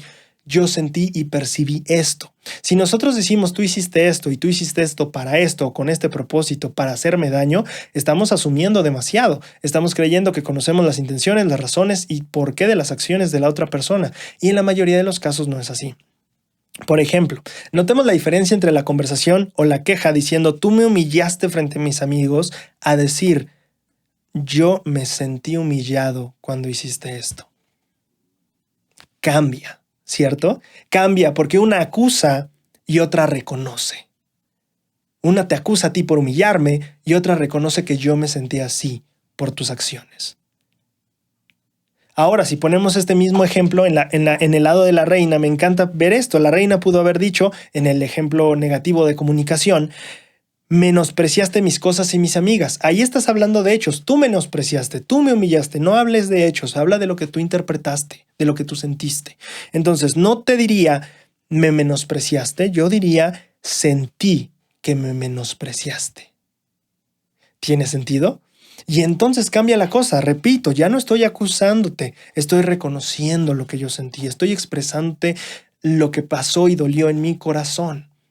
Y esa es la manera en la que podemos comunicarnos mejor para resolver cosas. Ahí es el momento donde te das cuenta de que tal vez sí era para tanto. Porque es cierto, tal vez yo no lo hice con la intención de humillar o con la intención de desvalorar la relación que tiene con sus amigas, pero ella lo sintió así. Y entonces tiene sentido por qué reaccionó de la manera en la que reaccionó. Tal vez sí era para tanto, porque tal vez era importante para esa persona. Así lo sintió. ¿Tiene sentido? Y ahora viene esta parte que es el tercer punto que quiero tocar y que me gusta mucho. Viene la parte que es de lo más difícil, pero creo que quiero darte algunas herramientas. Más bien, quiero darte y creo que puedo darte algunas herramientas que me han servido a mí mucho en esta parte. Viene la parte de pedir perdón cuando no fue mi culpa. Esa está dura, esa está difícil. Porque claramente viene el punto donde, ok, ya me estoy comunicando bien, reconocí que tal vez lo mío no era para tanto y tal vez la otra persona tal vez sí tenía su rollo, etcétera. Pero decimos, al final tal vez viene este problema en el que tal vez todavía considero, ¿eso qué? Como estabas con tus amigas, yo soy el rey, ¿eso qué? Que tus amigas, y la reina podría decir, ¿eso qué con tus amigos? Y que o sea, eres el rey, impon respeto por otros lados, como que si una mujer pudiera quitarte todo el respeto, y sabes, todo eso puede ser como la discusión. ¿Por qué? Porque al final viene la parte en la que debemos de entender lo que importó para la persona. Cuando decimos, bueno, pero no es mi culpa si tú te sientes humillado, no es mi culpa si tú te sientes de esa manera. Y la verdad es que tienes razón, no es tu culpa. Pero el que no sea tu culpa no quiere decir que no tengas responsabilidad al respecto. Lo voy a repetir, el que no sea tu culpa no quiere decir que no tengas responsabilidad al respecto. Ahora, vamos a entender por qué tendría que pedir perdón si no fue mi culpa. Aquí hay dos puntos que quiero hacer. En primer lugar, porque la acción yo entiendo que aunque no fue mala, lo que causó sí fue malo para la persona. Oye, ¿sabes? Yo levanté mi vaso para beber agua y atrás de mí estaba alguien y le pegué. ¿Tengo la culpa? No, no lo vi. Pero de todas maneras pides perdón, no eres un patán. Le hiciste daño, aunque no era ni tu intención ni la acción que hiciste fue mala. Levanté el vaso para beber agua, sin querer te tiré el tuyo. Perdón. ¿O no dices perdón? No fue tu culpa. El decir perdón no está implicando que fue tu culpa. Está implicando que lamentas lo que pasó cuando hiciste esta acción. Entonces, si bien es cierto que no, tal vez en algunas ocasiones, aquí repito, no estoy hablando de todas, pero en algunos casos, muchas veces llega la pregunta, oye, pero si yo no hice nada malo, ¿yo por qué tendría que disculparme? Bueno, porque aunque no hiciste nada malo, la verdad es que hubo consecuencias malas para la otra persona. Y de eso, la gente gentil se disculpa. Aunque la acción no haya sido mala. ¿Tiene sentido? Entonces, primer punto, ¿por qué debemos pedir perdón aunque no es nuestra culpa? Bueno, uno, porque aunque la acción no es mala, lo que causó esa acción en la otra persona sí fue malo. Ahora, dos, y aquí viene la parte que a mí me encantó explorar esta vez mientras estaba estudiando esta parte de los reyes y pensando en dilemas matrimoniales y cómo es que se divorciaron porque no quisieron ir a una reunión juntos, ¿sabes? Y que aunque parezca de otra época, la verdad es que a veces pasa bastante en esta, ¿no? Así empiezan los conflictos con algo pequeño. Y entonces el punto dos, ¿cuál es el punto dos? Regularmente cuando ya llegamos a este punto, donde viene la confrontación y decir es que tú me humillaste, es que tú desprestigiaste mis amigas y mi familia y etcétera. Regularmente cuando llegamos al punto de expresar lo que sentimos, es que yo me sentí así, humillado o que no valoras a mi familia. Muchas veces viene la parte en la que tenemos la arrogancia de decir, ¿eso qué? Por favor, ¿cómo es que eso te va a doler? Eso ni siquiera tenía la intención, ni siquiera eso, ¿por qué te pones así?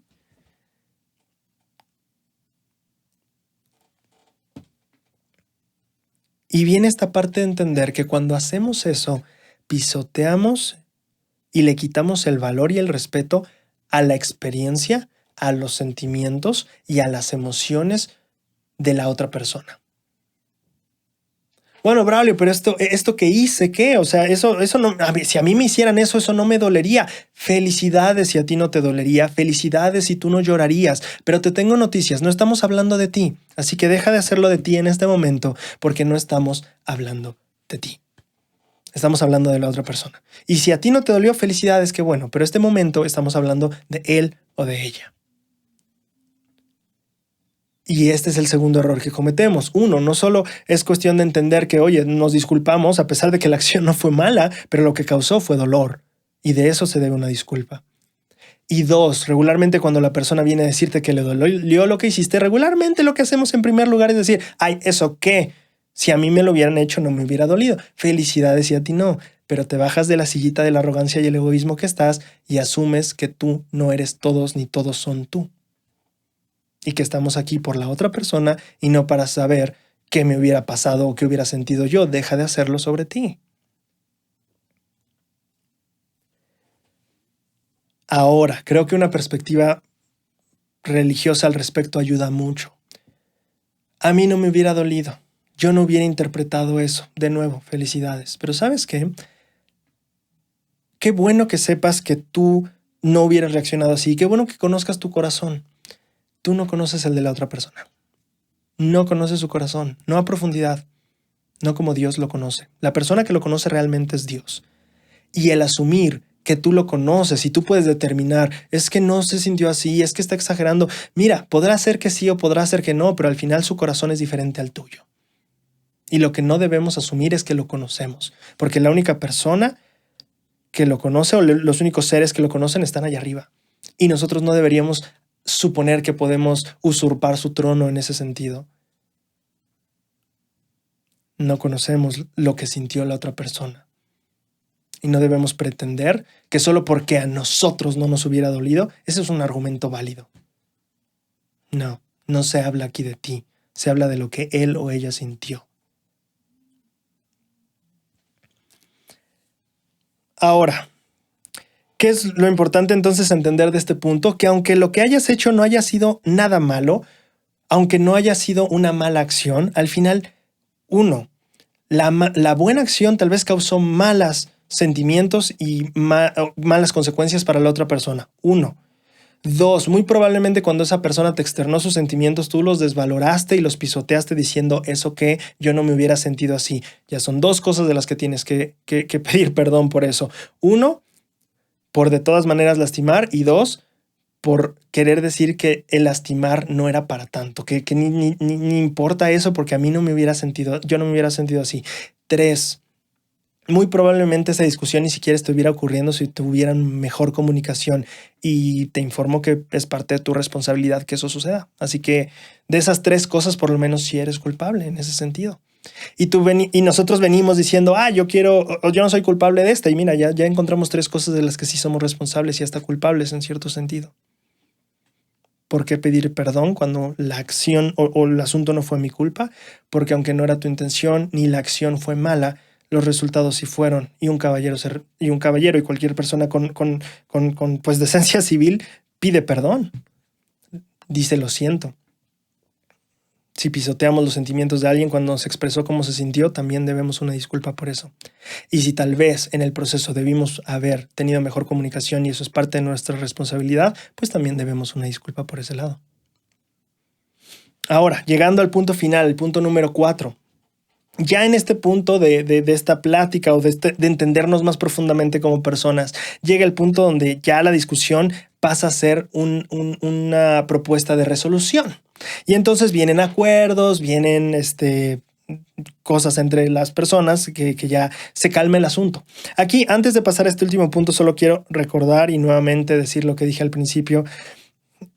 Estos principios funcionan muy bien, pero una persona no puede arreglar el matrimonio sola. Es un trabajo de 2, ¿no?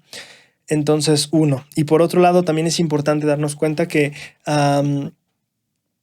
cuando nosotros estamos siendo vulnerables y la otra persona pisotea y pisotea y pisotea, es importante cuidar de nosotros y de no estar en una relación de abuso. Entonces solamente quiero aclarar estas 2 cosas. Esto no implica que el abuso se permite, ni tampoco implica que yo puedo resolver cualquier matrimonio, no, porque esto es una cuestión de 2 personas. Bien, ahora llegando al punto final, entonces ahora sí, llegamos al punto de los acuerdos y de las resoluciones. El elder L. Whitney Clayton en la Conferencia General de abril del 2013 dio un discurso llamado El matrimonio, observen y aprendan. Y en ese discurso él dijo algo que me pareció muy fascinante a la hora de estar estudiando este caso de los reyes en el libro de Esther. La humildad, dice él, es desinteresada, no es egoísta, no busca lo suyo, ni habla con superioridad moral. De nuevo diciendo, pero tú no sabes, o yo hubiera sentido diferente. No habla así la humildad. Más bien, la humildad aporta la blanda respuesta y escucha abiertamente para comprender. No estoy aquí para desacreditar lo que tú sentiste y que yo no lo hubiera sentido así. No, esa no es la humildad. La humildad busca comprender, ok, yo no lo hubiera sentido así, pero ¿qué tal ella? ¿Qué tal él? La humildad busca comprender al otro y no solo asumir que porque tú no eres así, la otra persona tiene que ajustarse a ti. Eso es arrogancia. La humildad escucha amablemente para comprender, no para justificarse. La humildad reconoce que nadie puede cambiar a la otra persona, pero que con fe, esfuerzo y la ayuda de Dios, nosotros podemos experimentar nuestro propio gran cambio de corazón. La humildad, me encanta eso. La humildad reconoce que nadie puede cambiar a otra persona y reconoce que yo puedo tener mi propio cambio. Eso sí puedo hacer. Me encanta el punto donde él menciona que no podemos cambiar a nadie, porque esto me lleva a 2 puntos que son con los que quiero terminar. 1, no tenemos que estar de acuerdo en todo al final en los desacuerdos. Bueno, obviamente en los desacuerdos no estamos de acuerdo, pero a la hora de tomar resoluciones es claro que no siempre vamos a estar de acuerdo en todo. Es importante entender que no se trata de simplemente hacer que pensemos lo mismo y que podamos simplemente llegar a los mismos acuerdos porque los dos estamos de acuerdo en todo, sino también ver cómo en esos desacuerdos o en esas cosas en las que no estamos del todo alineados, qué podemos hacer para funcionar. Habrá que ceder un poco aquí, un poquito allá, pero ¿cómo podemos hacerlo funcionar? No es un fracaso si no estamos de acuerdo todo el tiempo. No es un fracaso si no estamos los dos en una sintonía perfecta. No. La humildad reconoce que nadie puede cambiar a otra persona. No se trata de cambiar a otro, estar alineado con algo que yo pienso. Se trata de ver cómo en esa desalineación podremos crear equilibrio. Lo voy a repetir. Se trata no de cambiar la parte de estar desacuerdo. Se trata de entender cómo al estar desalineados podemos estar en equilibrio. La otra parte que me gusta muchísimo es entender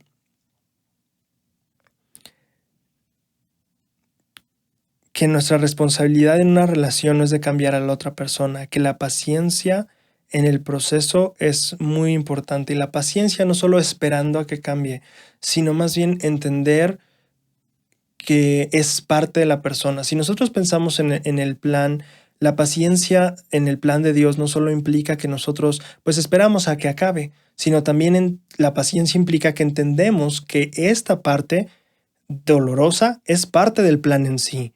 La paciencia viene de comprender que el plan involucra en sí estos momentos de dolor.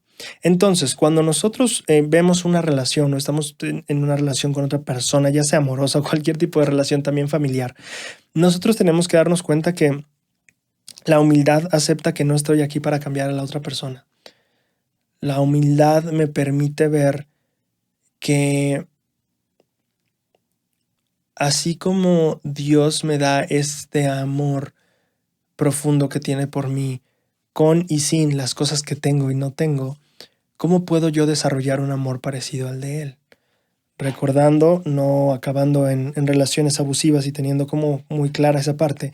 Pero fuera de eso tenemos que darnos cuenta cómo puedo desarrollar un amor como el de Cristo, cómo puedo desarrollar un amor como el de Dios, cómo puedo tener la humildad para reconocer que nadie puede cambiar a la otra persona, sino al contrario ver el cambio que Dios sí puede hacer en mí.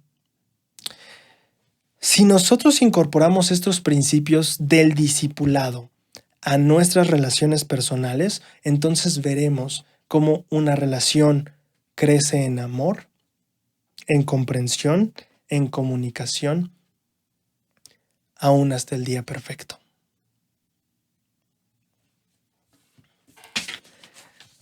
Ahora me gustaría hablar acerca de Amán.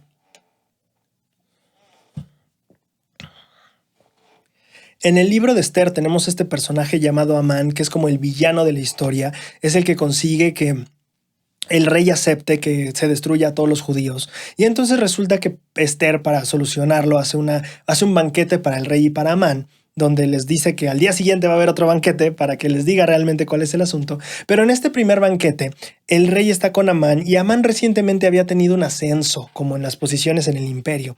Y entonces están en este banquete y Esther le sirve y etcétera. Acabando el banquete, Amán se siente súper especial. Amán dice, acabo de tener un banquete con el rey y la reina nos preparó el banquete. No todos tienen esa oportunidad. Y entonces Amán regresa muy contento y dice Esther 5 del 9 al 13. Y salió Amán aquel día contento y alegre de corazón, pero cuando vio a Mardoqueo a la puerta del rey, que no se levantaba ni temblaba delante de él, se llenó de ira contra Mardoqueo. Solo aclarando aquí, entonces Amán esperaba que Mardoqueo se inclinara, que esta persona a la salida se inclinara ante él o temblara por lo que él imponía. Y no pasó, y entonces se enoja con Mardoqueo. La escritura continúa, pero se refrenó a Amán y cuando llegó a su casa mandó llamar e hizo venir a sus amigos y a Zeres, su esposa. Y le refirió a Amán la gloria de sus riquezas y la multitud de sus hijos y todas las cosas en las que el rey le había favorecido y ascendido de posición y cómo le había honrado elevándole sobre los principios y sobre los príncipes y servidores del rey. O sea, el rey me tiene pero hasta arriba de todos. Y añadió Amán, también la reina Ester a ninguno ha hecho venir con el rey al banquete que ella preparó, sino a mí. Y también para mañana estoy invitado por ella para tener otro banquete con el rey.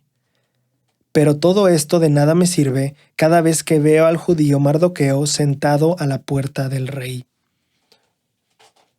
Amán le relata a su esposa y a sus amigos, oigan, tengo una superposición en el trabajo, soy increíble, soy el mero mero aquí en el imperio persa, tengo una familia, la familia real me adora y que tengo todas estas riquezas, pero todo esto de nada me sirve cada vez que veo al judío Mardoqueo sentado a la puerta del rey. Y para mí la pregunta es, ¿en serio? ¿Es en serio?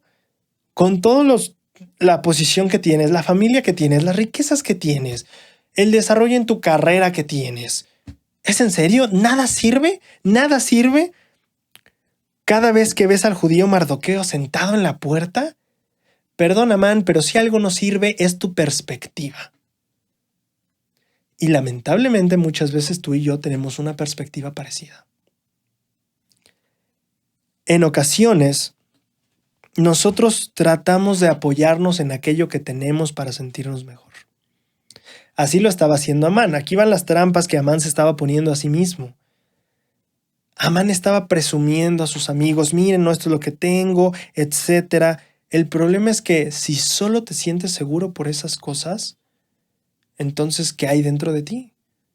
Entonces realmente lo que tú estás buscando es la opinión de los demás y que los demás piensen de ti que eres exitoso, que los demás piensen de ti que eres un hombre increíble, porque te esfuerzas tanto en demostrarlo exteriormente, porque te apoyas tanto en esto, pero al final se descubre el problema cuando una persona no le da ese respeto, cuando Mardoqueo no se inclina ante él, cuando no tiembla ante él. Te das cuenta que lo que está buscando es simplemente que las personas le tengan miedo, le tengan esta visión de respeto que él tenía. Él estaba ahí porque las personas le tuvieran respeto. No estaba ahí por ser un gran hombre en el imperio persa o superarse a sí mismo. Por eso es que le dolió tanto. Ahí se descubre realmente qué era lo que le interesaba a él. No era su familia, no era el desarrollo laboral, no era la estabilidad económica, era la opinión de los demás que traía ese tipo de cosas. No era la familia, sino la opinión de los demás por tener la familia que tenía. No era el trabajo, sino el respeto de los demás por tener ese trabajo. No era la estabilidad económica, sino la admiración de los demás por tener ese estatus económico. Amán no estaba desarrollándose a sí mismo. Estaba adornándose por fuera para los demás. Y cuando te adornas por fuera para los demás, lamentablemente acabas vacío. Eso le estaba pasando a Amán. Ahora, la pregunta que tal vez todos debemos hacernos en cuanto a nuestra economía, nuestra familia, etc. Si estoy seguro de que soy tan buen hombre, ¿por qué me importa tanto la opinión de otro en este sentido? Piénsalo, si Amán era tan grande hombre y exitoso, entonces ¿qué te importa la opinión de un judío que está ahí parado en la puerta?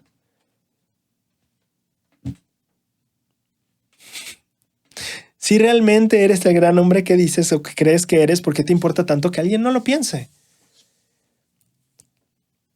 Y lo mismo puede pasar en cuestiones familiares, que acabamos centrándonos en lo que las personas de afuera piensen de nuestra familia, de nuestro matrimonio, de nuestras finanzas, de lo que sea.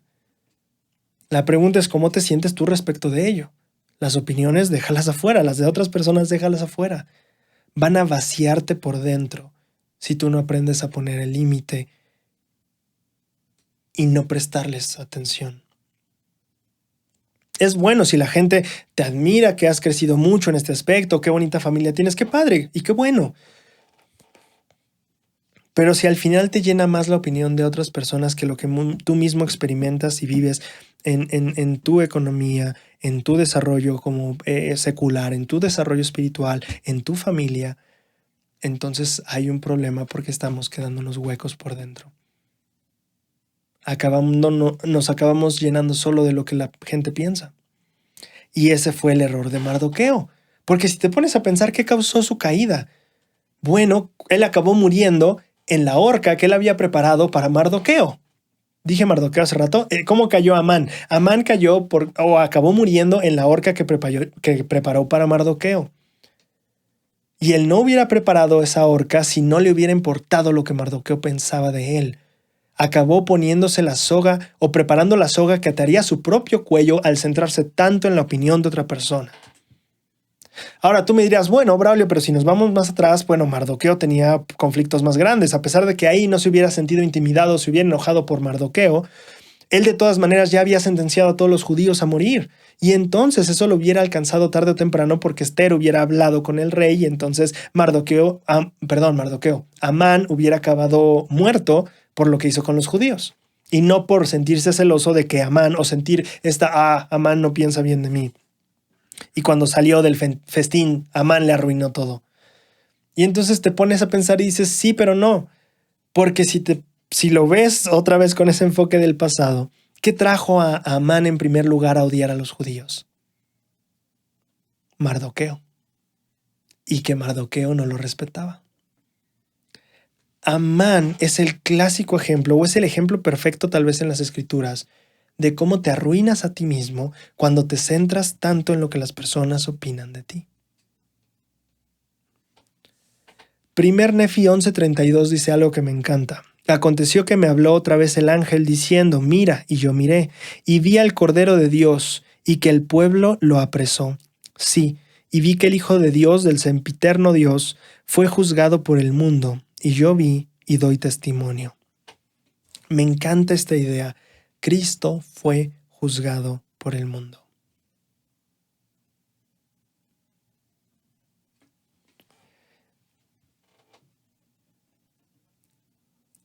¿Qué corría por su mente cuando era juzgado por el mundo?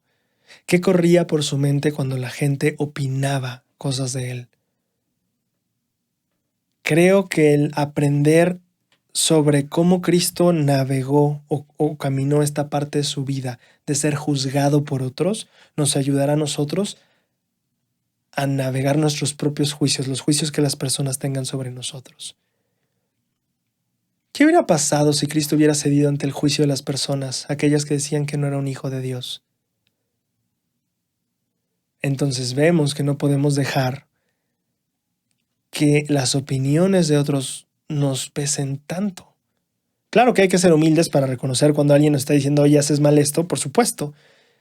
Pero si al final lo que hacemos lo hacemos solo por la aprobación de otros y nos importa tanto lo que piensen otros, vamos a acabar drenándonos por dentro.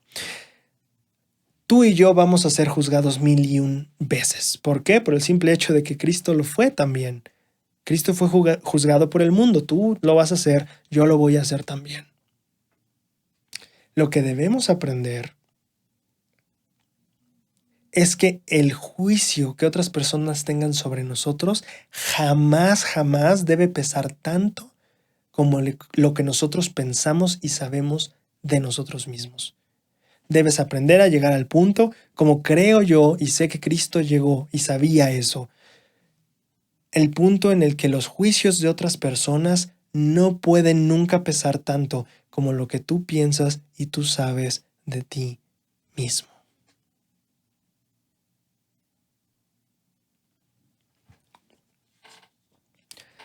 Ahora pasamos a aprender sobre Esther.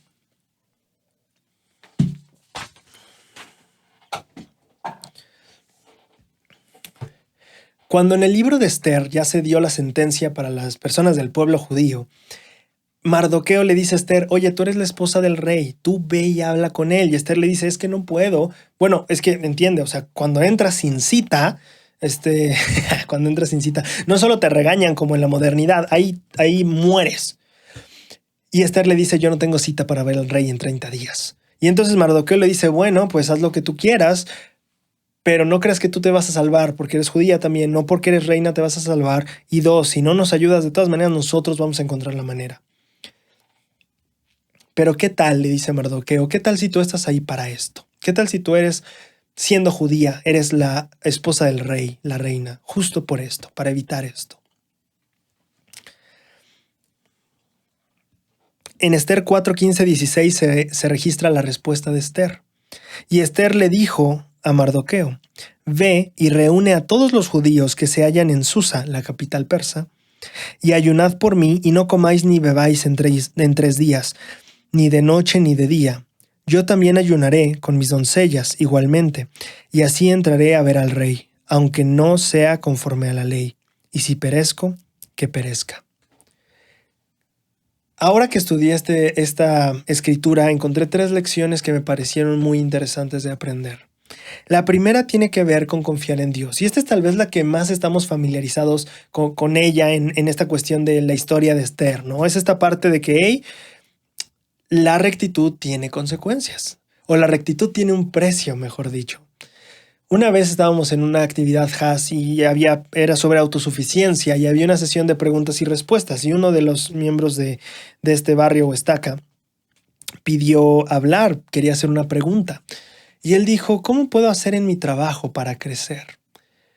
Porque llega un punto en el que para los trabajos más altos y para los trabajos que pues sí tienen mejor paga y es crecer en la empresa, empiezan a pedirme cosas con las que moralmente yo no estoy de acuerdo y no voy a hacer. Y entonces ahí empieza a ser un techo para mí, porque ya no puedo ir más arriba. ¿Qué hago para crecer cuando lo que me están pidiendo para crecer es algo que yo he dicho que no voy a hacer? Este joven se estaba enfrentando con el problema que estoy tratando de escribir aquí, esta primera lección de Esther, y es que la rectitud en algunas ocasiones va a tener un precio, y ese precio a veces puede ser alto, y ese precio puede estar en cualquier área de nuestra vida. El costo de la rectitud puede venir a nivel social si estás dispuesto a hablar de algo en voz alta. El precio de la rectitud puede venir a nivel económico. Si tal vez como este chico, entonces ya no vas a crecer más o incluso vas a ser despedido por mantener tu rectitud, ¿no? También podría tener un costo emocional, un costo familiar. La rectitud en algunas ocasiones tiene un costo. La primera lección que aprendemos de Esther no es solo que debemos estar dispuestos a pagar ese precio que a veces la rectitud incluye, sino que al hacerlo podemos confiar en Dios para pagar ese precio. Repito, no solo es que la rectitud tenga un precio y estemos dispuestos a pagarlo, sino que confiemos en Dios, en su prudencia y en su poder para pagar plenamente el precio de la rectitud. Debemos confiar en Dios cuando el ser recto sea difícil.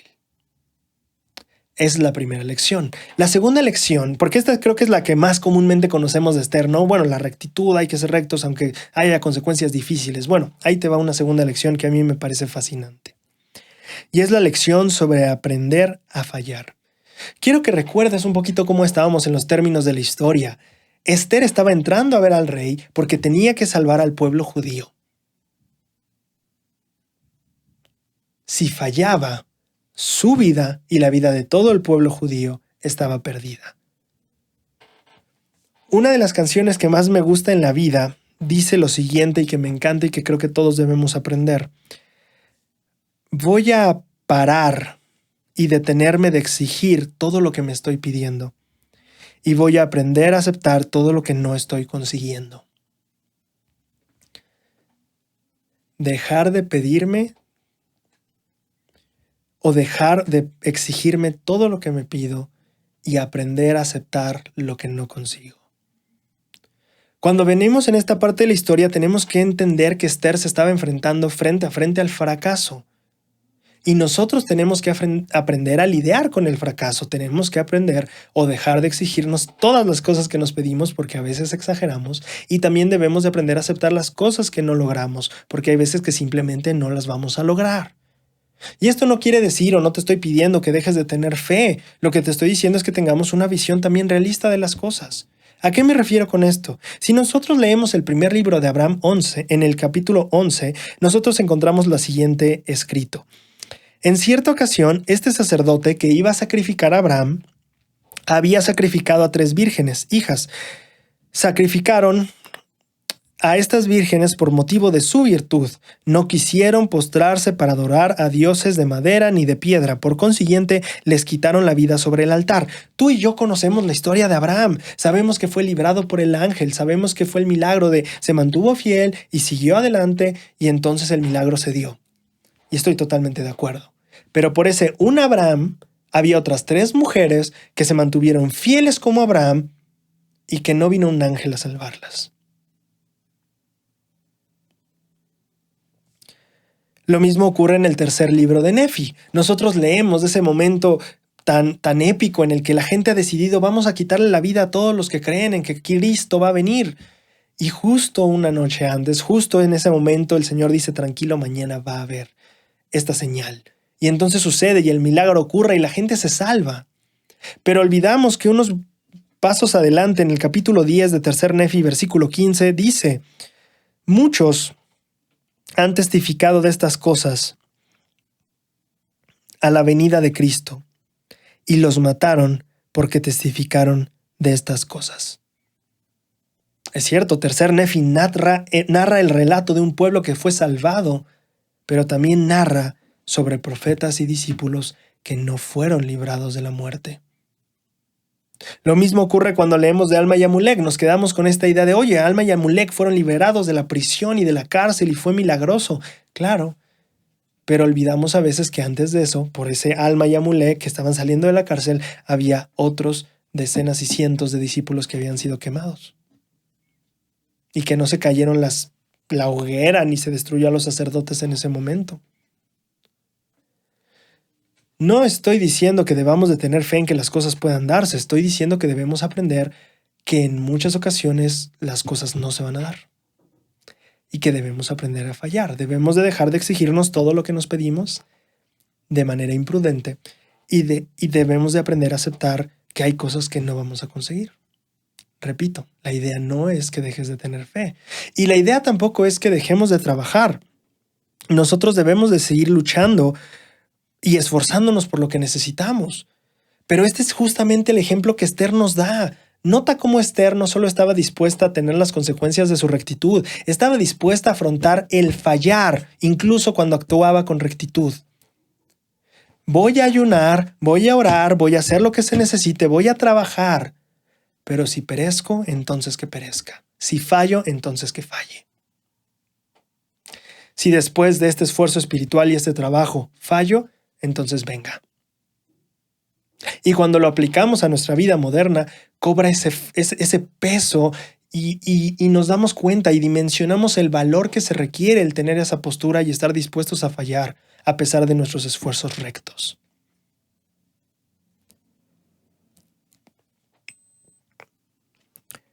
Voy a esforzarme y trabajar diligentemente para casarme y tener una familia e hijos.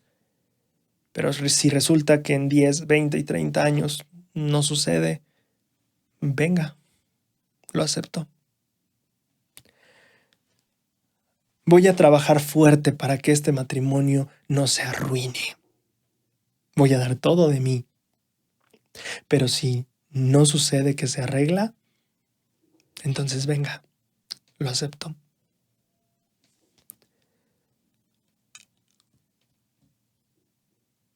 Voy a luchar con toda mi fuerza y con toda mi fe por esta enfermedad, contra esta enfermedad. Pero si no se da, venga, lo acepto.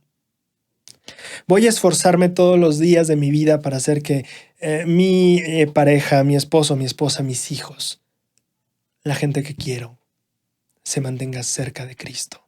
Voy a dar todo mi esfuerzo con ello y poner toda mi fe en ello. Pero si no se da, venga, lo acepto. El valor de Esther no solo estaba en el hecho de estar dispuesta a pagar las consecuencias por hacer lo correcto. El valor de Esther también estaba en gran manera en estar dispuesta a hacer lo correcto y aún así estar dispuesta a fallar. En saber que podía hacer todo lo necesario y dar todo de sí y que de todas maneras podría fallar. El valor de Esther estaba no solo en el hecho de estar dispuesta a hacer lo correcto y afrontar las consecuencias. El valor de Esther también estaba en el hecho de estar dispuesta a trabajar en rectitud y aún así fallar. Y la verdad es que muy pocos de nosotros estamos dispuestos a eso. Muy pocos de nosotros tenemos el valor para eso. Esther tenía el valor para actuar en rectitud y aceptar que tal vez de todas maneras podría fallar.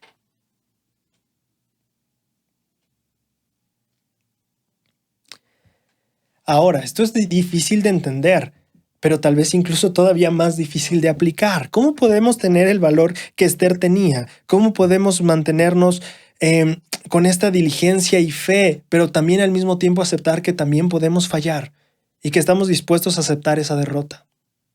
Bueno, esta misma canción que me encanta, que nos enseña a dejar de exigir todos los resultados que nos pedimos y aprender a aceptar lo que no conseguimos, también enseña, y me gusta a mí, por eso es de mis canciones favoritas, dice: me duele haber corrido para no llegar, pero ahora entiendo que el camino es la meta también.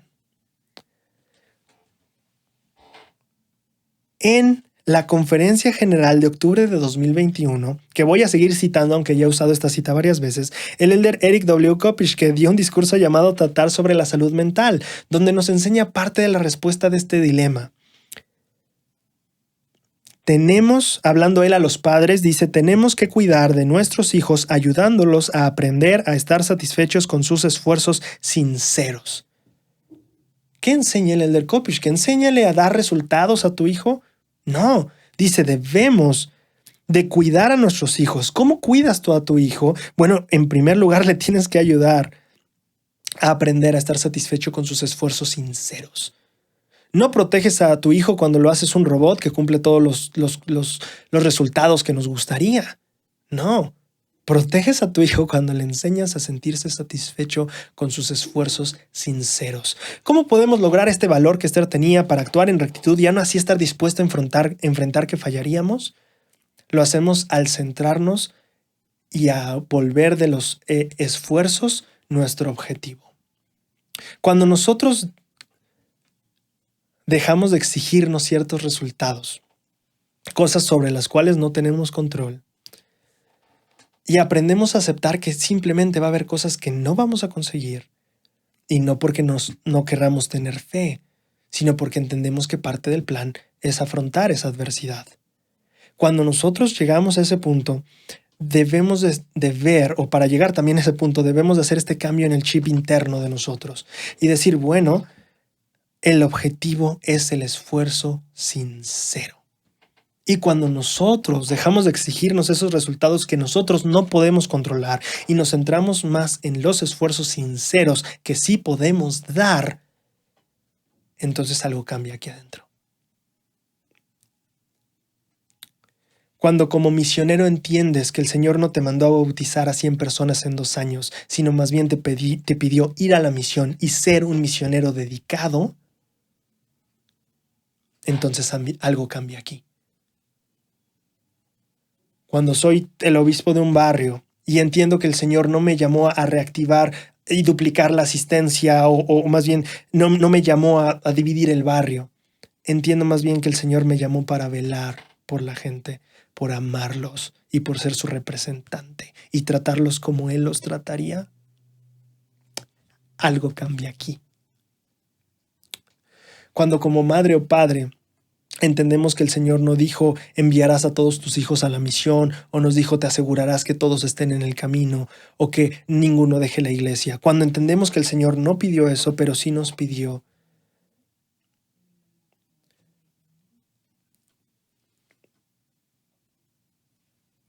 yo te lo encargo. no para que te asegures que sea esta persona, sino para que tú te asegures de ser como yo ante esa persona. Para que seas un apoyo, un refugio y un buen padre o madre para él o ella. Cuando entendemos que el Señor no dijo, y si hay padres que no hacen que sus hijos se bautizan en Sión, sino dijo, si hay padres que no enseñan, algo cambia aquí. El Señor no dijo si hay padres que no envían a sus hijos a la misión o si hay padres que sus hijos se inactivan. Eso no dijo el Señor. El Señor dijo si hay padres que no tienen esfuerzos sinceros por enseñar, por ser semejantes a Cristo en su paternidad o maternidad. Cuando vemos la diferencia y entendemos que el Señor no nos pidió que nuestros hijos fueran tal y cuales, sino nosotros ser tal y cual padre o madre para ellos, algo cambia aquí.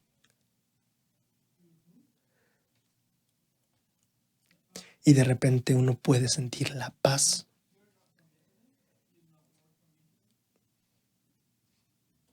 la satisfacción y el amor.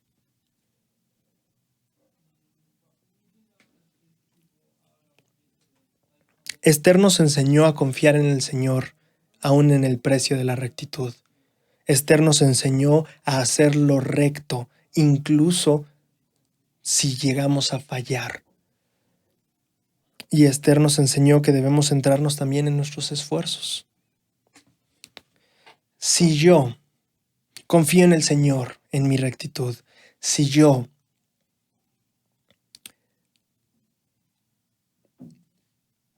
estoy dispuesto a fallar a pesar de mi rectitud y mis esfuerzos, y si yo me centro en mis esfuerzos sinceros, entonces puedo tener el valor para caminar sin miedo y decir, si tengo que perecer, si esto tiene que salir mal, si tengo que fallar, entonces que perezca. Que salga mal, que falle. Porque lo importante, que es mi esfuerzo sincero, estuvo. Y eso para el Señor es más que suficiente.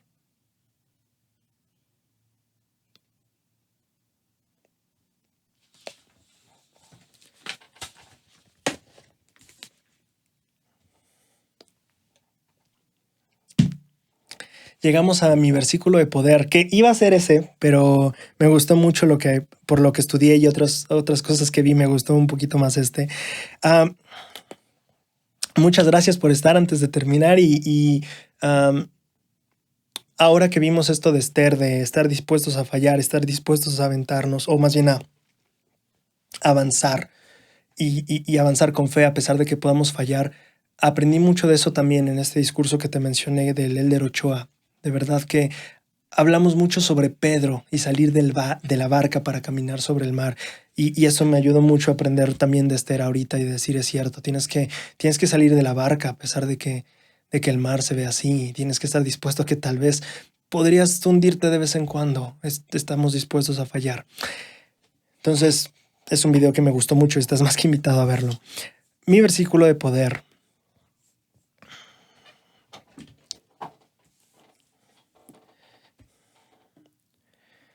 En el libro de Esther aprendemos de Amán, esta persona que está en este momento ascendiendo en posiciones y está en una posición de mucho poder en el imperio persa. Y resulta que en este momento, en el libro de Esther, capítulo 3, versículos 2 al 4, dice, y todos los servidores del rey que estaban a la puerta del rey se arrodillaban e inclinaban ante Amán, porque así lo había mandado el rey, pero Mardoqueo ni se arrodillaba ni se inclinaba. Y los servidores del rey que estaban a la puerta le dijeron a Mardoqueo, ¿por qué traspasas el mandato del rey?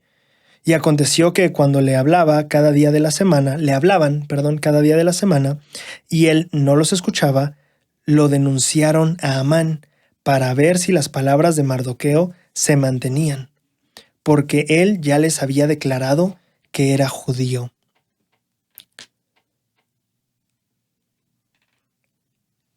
Las personas que están con Mardoqueo lo acusan con el jefe, para ver si mantiene su palabra. Esto es bien interesante. Para ver, no para castigarlo, para ver si va a mantener su palabra. Él dice que es judío y que por eso no se inclina, que porque no se inclina ante hombres. A ver si mantiene su palabra. Y ese es un reto complicado para cada uno de nosotros. Ese es un reto el que vamos a enfrentar. Tal vez no va a haber compañeros que van a jugarnos chueco para ver si mantenemos nuestra palabra, pero la vida va a ponernos a prueba para ver si guardamos nuestra palabra. En este sentido, me encantó recordar un relato en lo que estaba leyendo sobre el matrimonio y todo eso al inicio del video. Encontré este relato que me había tocado profundamente el corazón hace un par de años. Es un relato que cuenta el elder Marlin K. Jensen en este discurso de la Ensign de octubre de 1994 llamado Una unión de amor y comprensión. Él dice: hace poco visité a un viudo. Lo encontré valientemente de pie junto al ataúd de su esposa,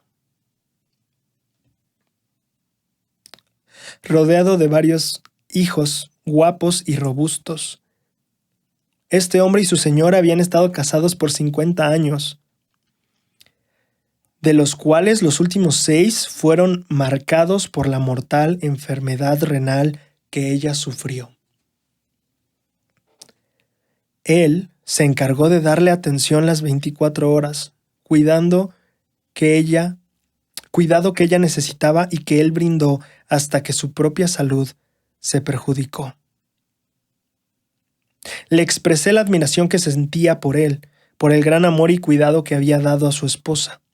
Me sentí impulsado a preguntarle: ¿cómo lo lograste? 6 años. A tu edad. Aún sufriendo tú también algunos conflictos de salud. ¿Cómo lo lograste?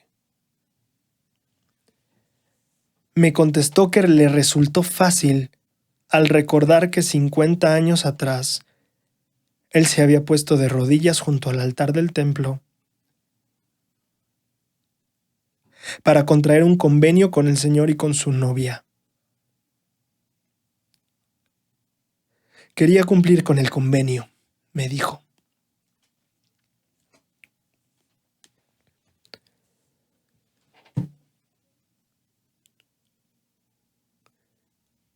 Ese hombre quería cumplir con su palabra. Quería cumplir con lo que le había prometido, no solo al Señor, sino también a la que era su novia en aquel entonces.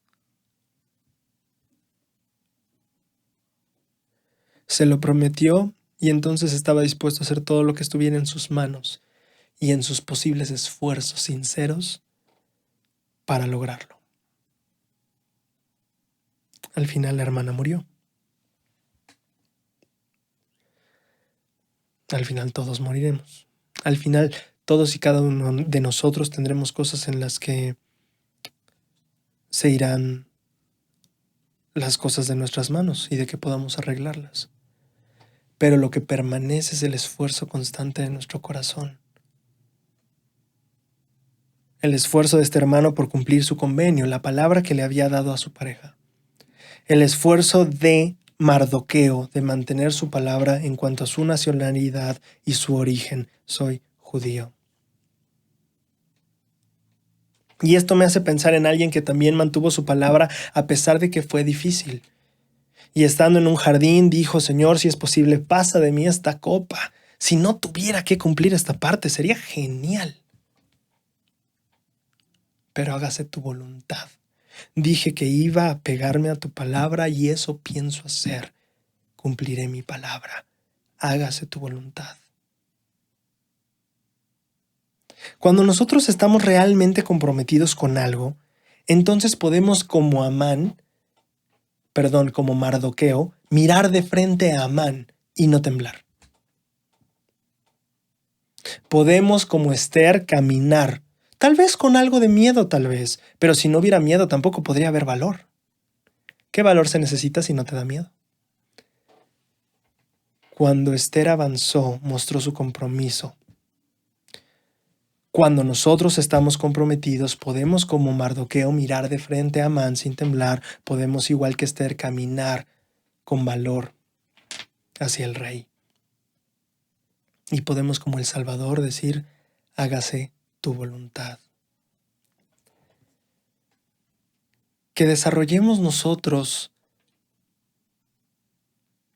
la lealtad que tenía Mardoqueo a su palabra, el valor que tenía Ester al caminar y la determinación que tenía el Salvador para guardar y mantener y vivir la voluntad de su Padre. Y que entonces así nosotros podamos cumplir con todo lo que Él requiera de nosotros y todo lo que nosotros ya le hemos prometido. Y entonces guardemos nuestra palabra.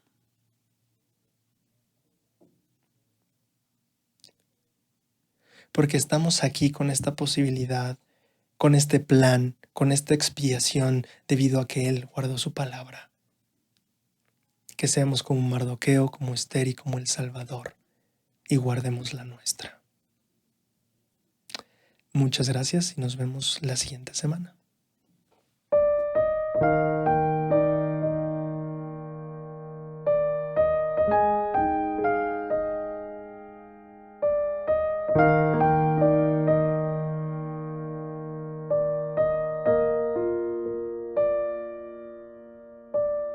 En una conferencia de los jóvenes en La Estaca, recuerdo que un líder nos enseñó que después del área de la burla está el área del respeto.